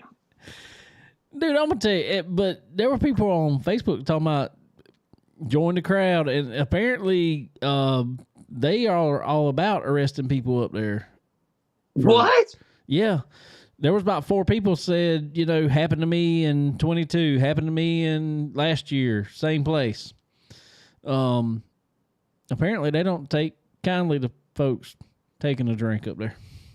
Really? Yep. I wonder if it's in a dry county. Is there anywhere in Kentucky that's a dry county? Oh, well, yeah, this is probably true too. Yeah, you're right. Yeah, you're right. There ain't nothing about Kentucky that's dry. It's probably 80%. It's probably 80% of their damn tax revenue coming Exactly. So I mean, I don't know what else went on.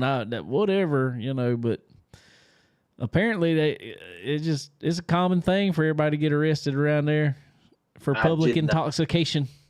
Wow, did I know that, bro? Wow. Okay.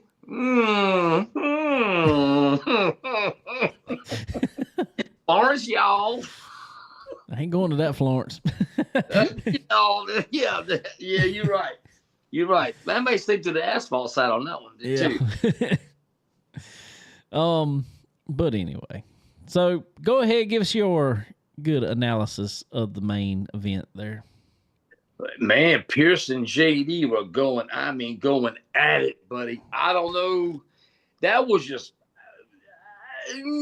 Was that hard racing? What was that? No, that was not hard racing. They started as hard racing, maybe. What is your thoughts on? Everybody knows Bobby Pierce is known for throwing some questionable sliders. We'll Good say. word. That's what I always say. Questionable. Very good.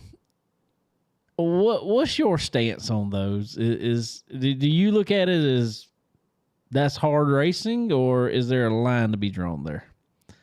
It's gotta be a line to be drawn, Dave. When you throw a slider, 9 times out of it's like a golfer when he hits a damn 100 or 220-yard shot.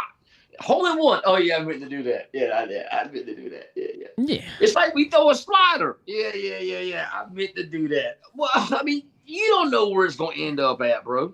You throw that slider in there, man. 9 times out of 10, you just probably closing your eyes and say, "Oh, please stick." So that's my take on a slider. What's your take on a slider? Granted, I don't drive dirt. I have driven on dirt. And I do quite a bit of iRacing, and I'm not trying to sit here and say iRacing is the same thing as a real car, because I'm not. But I will tell you, and we had Cody Kelly on here the other week, and he even said, and I'm going to tell you, that boy's fast in a race car. iRacing is a lot closer than what a lot of people think. You know, it's the closest thing to a race car you're going to get without being in a race car. We'll put it that way. And I'm going to tell you, once you drive even a race car, and this ain't even got to be iRacing, I can throw a car down below somebody, even on asphalt. I got a real good thought where I'm going to end up. Yes, you are sliding, but you know it's a controlled slide. It's not when you go in there and slide, you're aiming for a certain point. It's not like you're just going in there just throwing it in and hoping for the best. Every one of those guys, you watch them, they go in there, they slide it, they throw it into the bottom. They know they're getting to this point at that speed they're going. When they reach the cushion, that's when it's going to go. You really think when you throw a slider at somebody, you right on their doggone, you about to take their nose off. You really think that they know where it's going to end up at? Yes. 90% of the time, yes. Okay. I really do. Now, I think there's certain circumstances. There's last lap Hail Marys that you may not. I'm not disagreeing with that. But 90% of the time, you know where it's going to end up. You can judge the rate of speed at which you're passing somebody. You know about how far you're going to get around a car. I can pass somebody in my race car, and before the spotter clears me most of the time, I know when I'm cleared just by the rate of speed I was passing them. Okay. Well, that makes sense. Okay. All right. Okay. So, I mean, that's why that's the only reason I kind of feel like Bobby Pierce is just okay with just driving across somebody's nose. Okay. Don't care. He don't care. He is out to win and don't care. Okay. Not a lick. You can't win that many races and drive like that for so long without knowing. You know what I'm saying? And 23 wins for Bobby Pierce this year so far, over 500,000 in winnings. Wow. Yeah, it's amazing. It's amazing.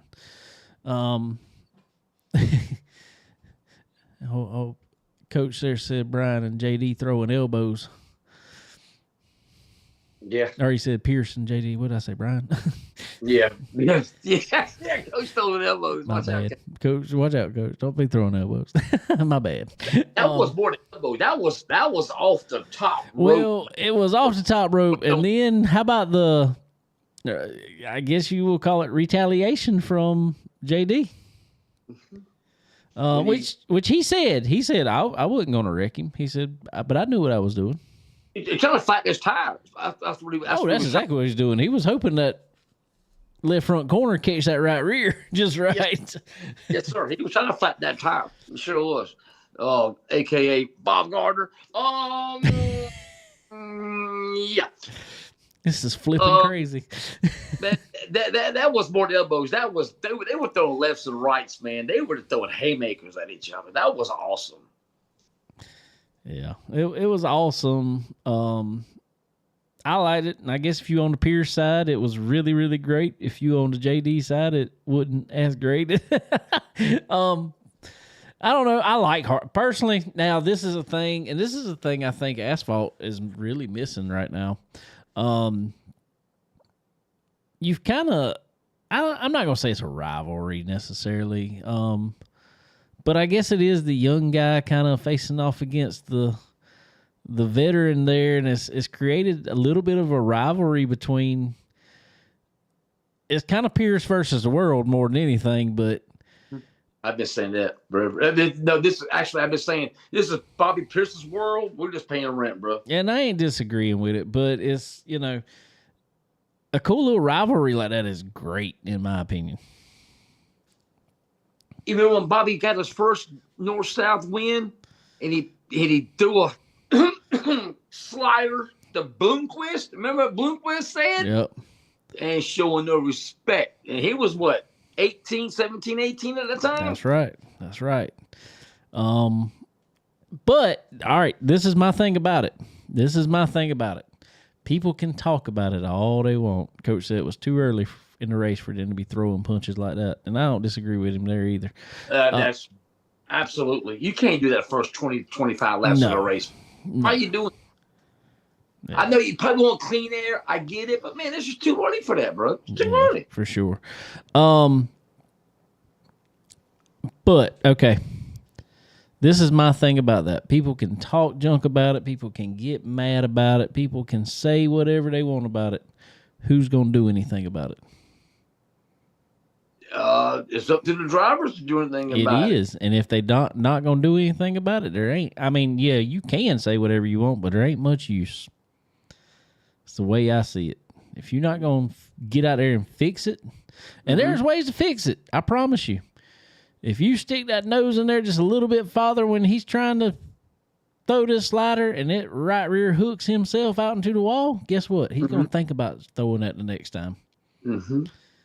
Yes, sir. When he comes across your nose down the straightaway, you keep yours stuck in there and it hooks him and who knows what into the front stretch wall, he's going to think twice about it. But until people start driving him back to say, and I will say, I will give it to Pierce because I've seen some people throw the sliders back on him the same way he throws them. He don't get upset about it. No. That's one thing I like about Pierce. I don't give a crap. A lot of people don't like Pierce. I get it. He wins all the time, but he will race. He just race like you want to be raced, and that's what he does. Yeah, he don't say nothing about it, and that's my thing. If you want to race like that, that's fine, but don't say nothing about it when you get raced like that. And if that's how he's going to be, I'm fine with it. Yeah, Pierce said, "Hey, race like you want to be raced." That's right. That's right. So, anyway, I guess he went on to pretty much dominate the rest of that race after all that craziness. Well, let's see. JD fell back to fourth. I'm trying to think who finished second behind Pierce, man. Who was it? Because I remember him talking about it. Hold on, bro. Oh my God! Somebody's gonna Hoffman got a top 5. Yep, Hoffman come back. Who finished behind Pierce? RTJ.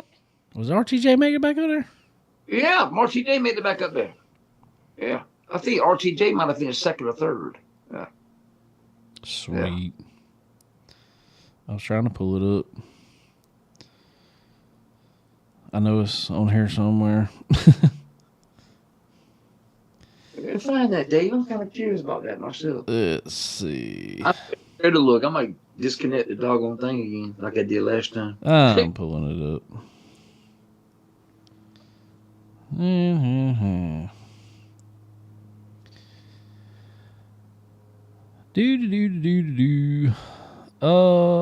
Bob Pierce. RTJ finished second. Davenport ended up third. Moran was fourth. And Zach was fourth, okay. Zach Dahm ended up fifth. Then Hoffman, right? I think so. Yeah. And Coach said before I even got that RTJ. Real quick, our good friend, Kelly Carton got introduced into the National Dirt Lake. Congratulations. I did watch that Saturday. That was good. That was good. That was good for Kelly. Our buddy Jack Cofer was sitting at the table beside him. I thought that was pretty cool, man. Yeah. Nice. That's really about it, man.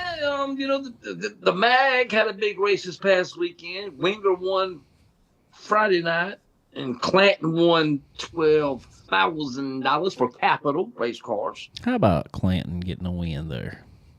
Awesome. Way to go, Clanton. Oh, I meant to tell you something.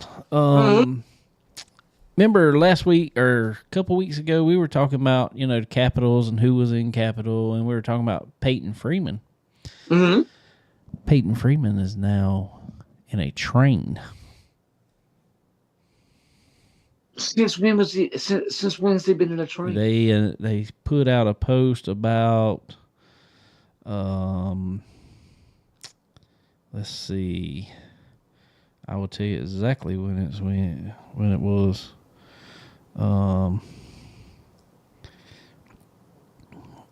Because oh, come on. I hate the way this comes up anymore. Mm.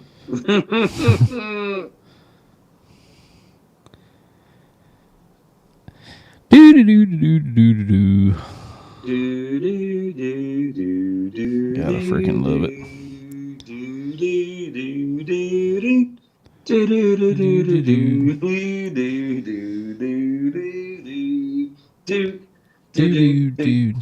Well, keep talking. I'm gonna find this because I saw it. Keep talking. All right. Ryan Unzicker wins Making Mars Saturday night, 10,000 on a last lap ass. Nice. What else I got? Fagler won Sycamore Friday night. Mars. Just to let you know, Yes. they posted it on July 16th. But it said it's been a busy past few weeks. Mm-hmm. And there's Peyton Freeman's new train chassis. I have to walk up there. Get that up. Well, way to go, Benji Cole. God, he's freaking awesome. I love Benji. Yeah, Benji's a nice guy. God, he's awesome. I remember that time I talked to him at Fayetteville, man. He's running that class race. He's awesome. A few years ago, which we talked to some of them up there at the Car show. Cars Racing Show. Me and you need to go up there one year. Come on, I go there every year. That's in February, right? It is in January. Then they do something. Wait a minute, it ain't the same weekend as the doggone Wild West Shootout, is it? I can't remember. I don't think so. Okay, good deal. I don't think so. Okay. Anyway, we got anything else, sir?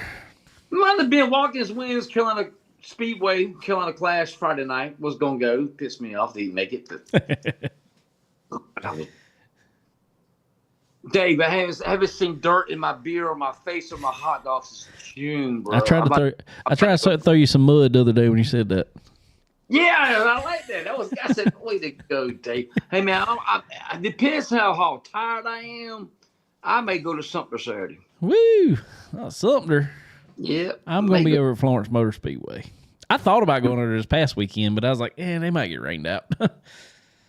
Yeah. They didn't. They had like 23 Crown Vics over there. Where at? Sumter? Sumter. You kidding me? Dead serious. My God. 23 Crown. Was it a Crown Vic race? No, I mean, it was just a normal Saturday night race. You mean to tell me that many people at Sumter got Crown Vics made up? Dude, it's crazy. Oh, I cannot wait for Saturday. You know what? I might go to Sumter Saturday, bro. Let's take a quick pause here real quick. Be right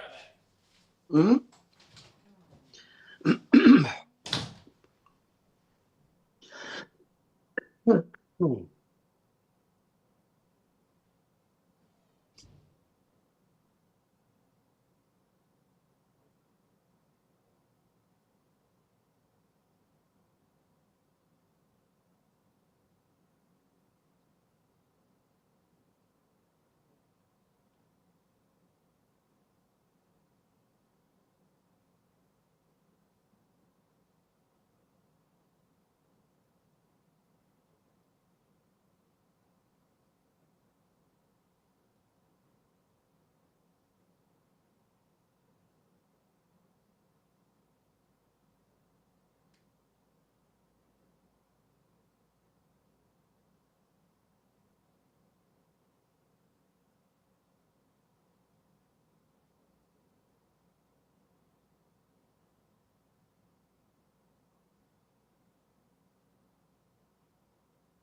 All right. Well, yeah, but there's I need to let's start up a little debate here.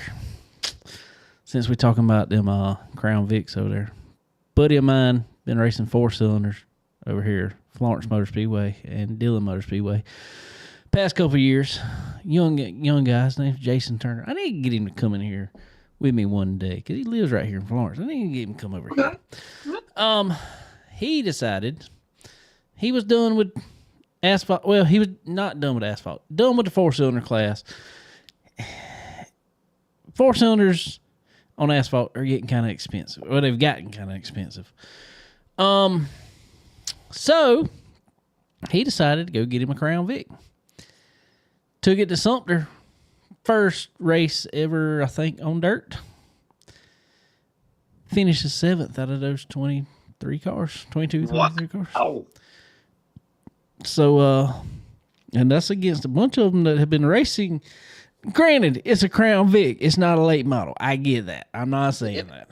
But still, that's a full big body car, bro. Exactly. You're talking about 3,000 pounds or whatever. Glenn Mappis, I think, finished 4th, who is also an asphalt guy.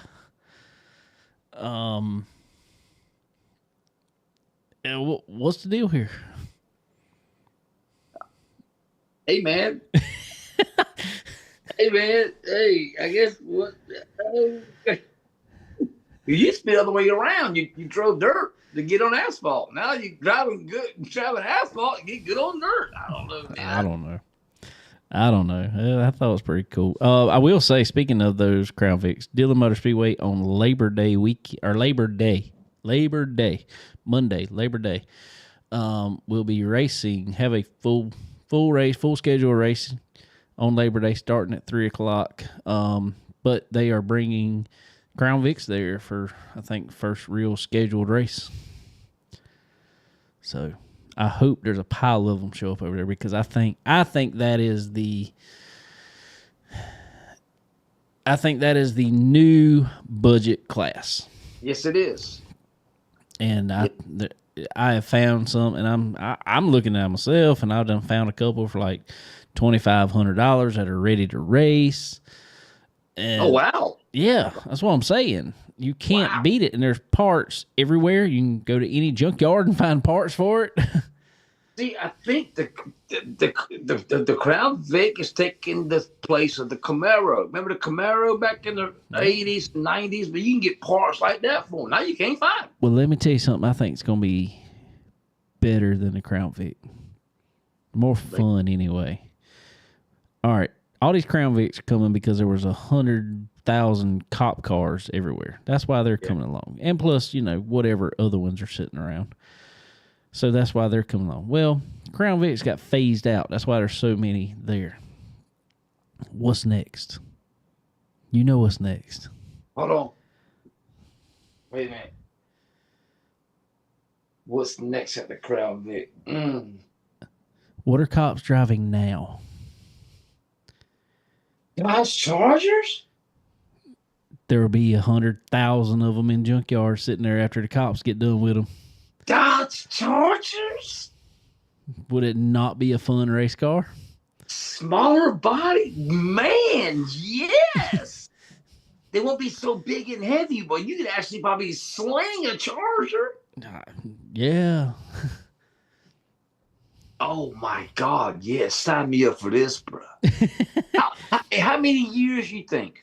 5? I give it 5 to 8 years. 5 to 8 years? I'm throwing a wild guess out there. I've heard nothing about this, but I'm just sitting there like, it's the logical next step. Yes. We've had the Camaro. We've had the Monte Carlo. Now we got the Crown Vic. Yeah, time for the Dodge Charger. It's coming. But I think we ride this Crown Vic long as we can because I think, and don't let it get too stupid and out of hand. Oh, it's already there. When you got a junior Crown Vic class, bro. Yeah, but I don't mind a junior Crown Vic class. I don't mind that. I don't mind that. I'm just talking about don't let there be too many modifications to the car. That is where it all gets outrageously expensive and stupid. Yeah, I agree. That's usually what happens, Dave. Now, in saying that, I saw one for sale the other day, and I'm sitting there, I'm like, why would anybody do this? I mean, it was a nice-looking car. They had a nice wrap on it. They had wheels that looked very racy on it. I mean, They wanted $10,000 for this thing. $10,000 for a Crown Vic? Yeah, and I'm like, come on now. See, They got these shocks on there or something? that's what I said. And I'm just like, no, don't do that. What number? What area code was this? I want to say it was up towards Charlotte. I'll probably. $10,000 for. You got a backup motor to go with that? The Sun Gun better had a toter to go with it, far as I care.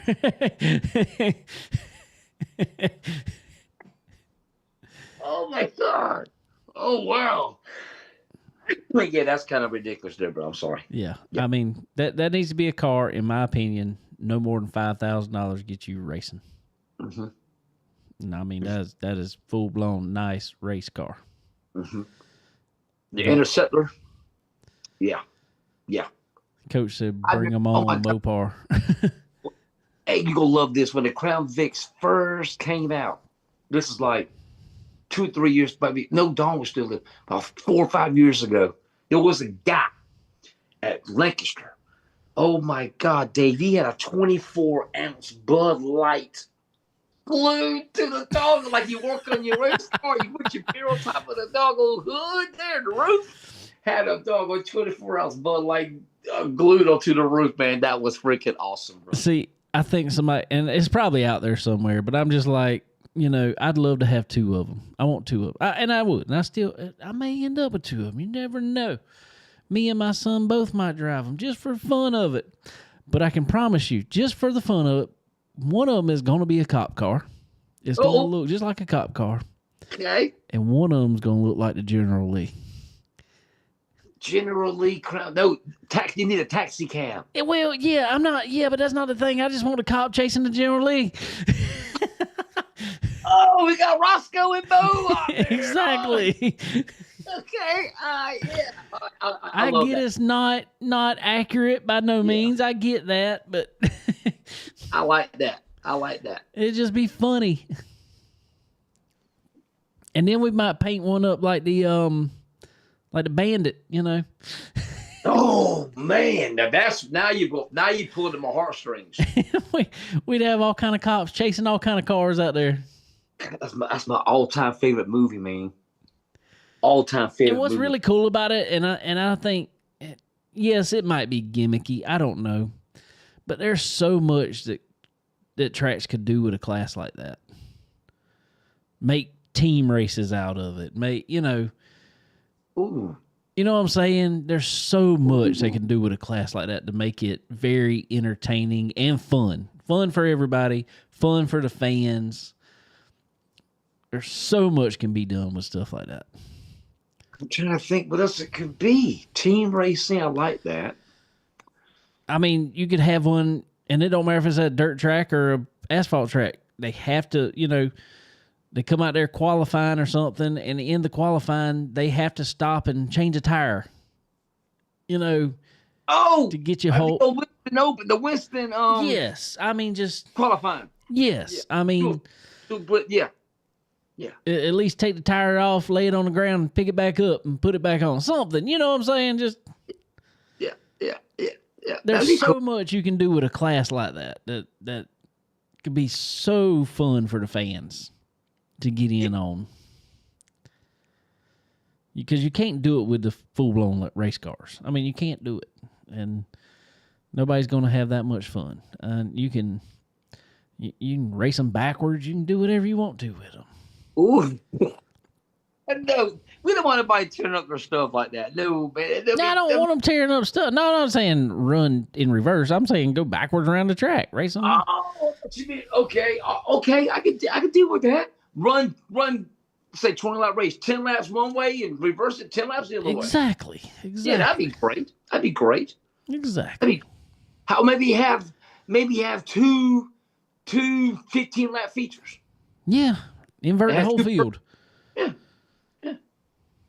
I know. I'm just saying. There's so much stuff they can do with a class like that. So I think it's not just a junk class. And these boys really want to race. I'm not getting at that. But man, if I'm racing a class like that, I'm racing for fun. You're not getting paid big money to race it. That's pure hobby there, buddy. That's what I'm saying.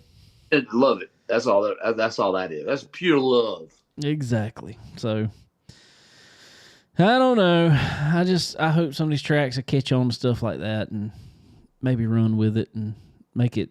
Let's get these fans back to the tracks and enjoy the racing. Bring back the cruiser bruisers. Oh my God! I gotta have the hearse. Yes. I gotta have the taxi cab. See, but that's what happened to that class. That class got too much money. It was a great class. And all of a sudden, people started pouring money, got stupid big motors for a class that you literally got a trophy for. Yep. And it was just like, why? Why are you doing that? Yep. Makes no sense. So they took the street racing out of it. They went full blown race car. Yeah. And so I hope that's what happens with these Crown Vics. Don't let them do. I know the only thing they're letting them do right now is because from what I gather, I don't know. I'm not no expert on this. Somebody else can tell me. But from what I gather, the difference between a standard V8 Crown Vic and a Police Interceptor Crown Vic is only the ECU. And so they are letting them put a certain part number ECU in all of them. That is the quote-unquote Police Interceptor ECU. Okay. And that's fair. It's still stock. It's still stock. Yeah. Don't get away from that. No, you cannot get away from the stock. That's why it's called a stock car. Come on, man. Yep. Yeah. Keep it stock. Don't do that fabrication. Strip it out. Put a roll cage in it. And go race. Put headlights out. Let's go race. That's it. Leave the door handles on like some people do. I love that. That's awesome too, Dave. I love that. They still got the door handles on. I know. I saw some stuff, and I appreciated this. I saw some stuff the other day. I think it was from Sumter, talking about the guys that their bumpers. The bumper had to remain factory, and the only bumper covers you could use were either the factory bumper cover or I can't remember who. There's one of the body companies. I don't remember if it's 5-Star. I think it's 5-Star has a bumper cover now for it. And that is the only two bumper covers they said you could use, but you have to have the factory bumper. Wow. I think some guys was trying to put railroad ties and stuff in there. You know that vintage series that goes around? Yes. I talked to the guy who's got a 1949 Chevy Businessman's Coupe. That guy is number 49. That guy's freaking awesome. I love that guy. Right. Everything is. I didn't know they run open motors, Dave. They didn't know that. Yeah. That dude, last week at Florence Motor Speedway, the vintage class got crazy over there. They was wanting to fight. What? Yeah. Yeah. Was it the same vintage guys that run dirt here? I doubt. This is the Bell and Bell series. These guys kind of run more around this area. They go to Lakeview sometimes too, don't they? Yep, they go to Lakeview. Some of them do. Some of the ones that's been more or less running. There are a couple of the dirt style modifieds and stuff that are still running over there, but most of the ones that got to fight or wanted to fight. One was a Cup car, old Tony Stewart Cup car. And then there was I think it was just a truck, like a super truck, not even a NASCAR truck, I don't think. And something happened. They got together and tore them both up down the straightaway. They was upset about it. Oh wow! If you're gonna do it on the front foot of the way, everybody can see. That's what I said. Oh well. Anyway, we done went long enough, I guess. What else? You got anything in closing? Over 2 hours.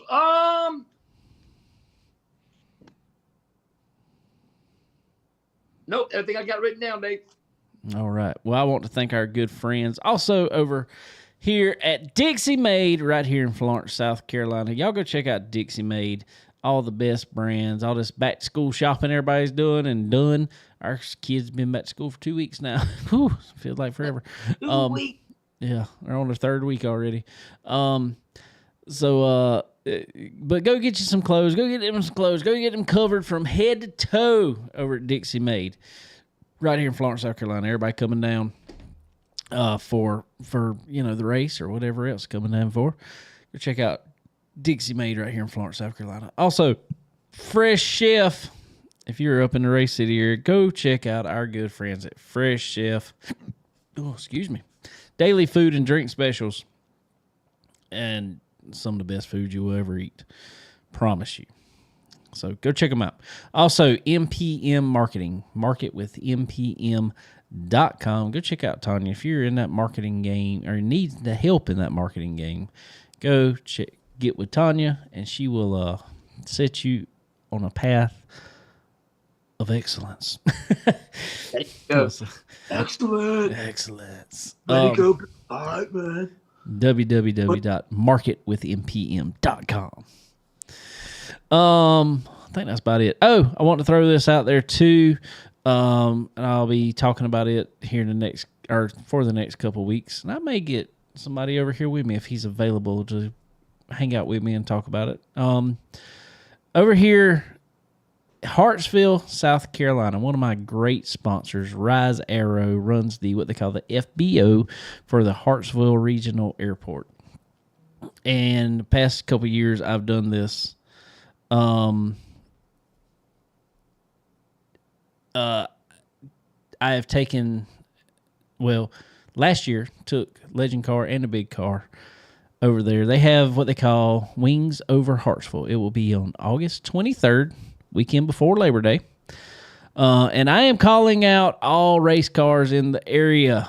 If you got a race car, and I already had I had a street stock a dirt street stock, North Carolina, actually messaged me. Good friend. Okay. Good guy. Be cool if he comes down. Might bring his car to show it off.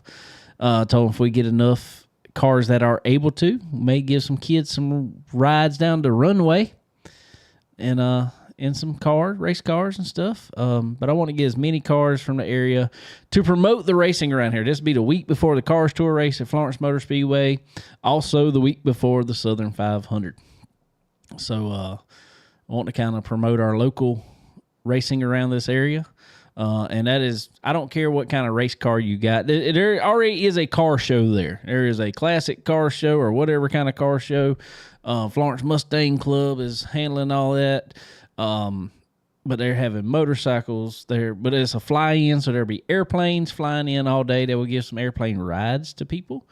They are having a flower drop contest, is what they call it. They take bags of flour, kind of drop them like bombs out the airplane. They have a target set up. They have a short landing competition or a spot landing competition, I think. They set a spot on the runway, and they want the airplane to touch as close to that spot down first as they can.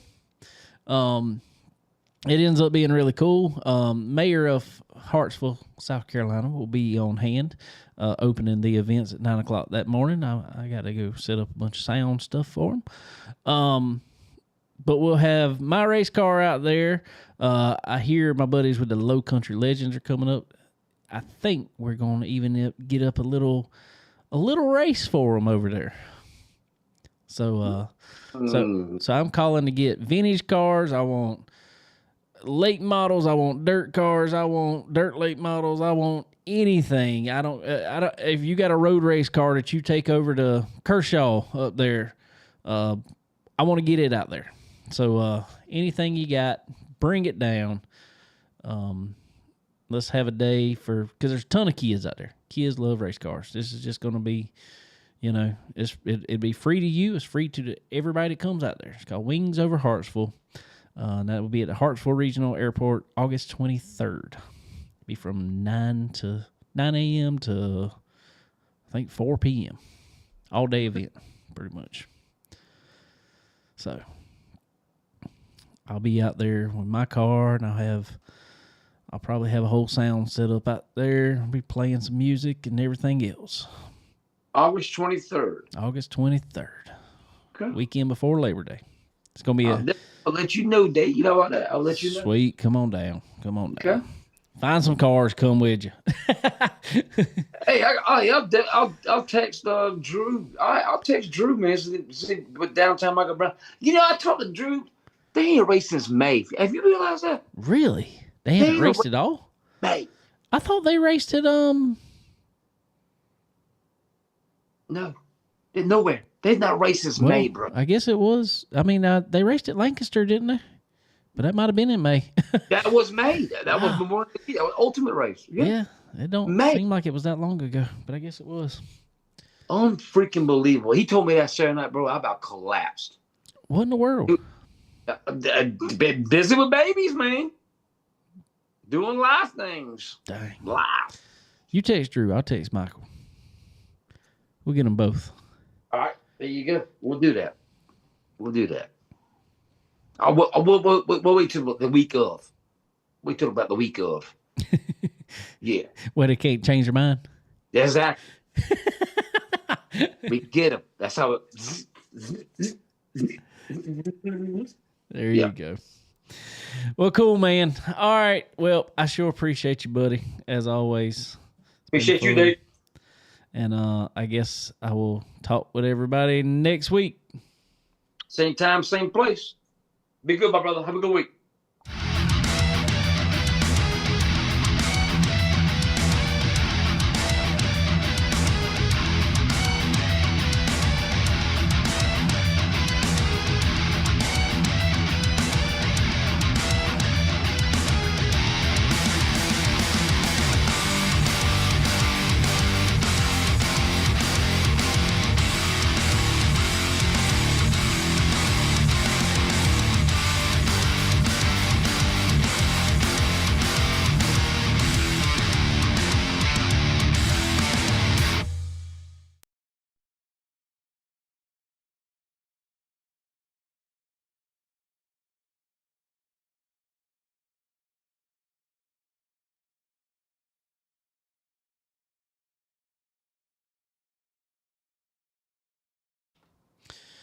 Alrighty, everybody. Well, y'all have a good night, and we will catch y'all next time. See ya.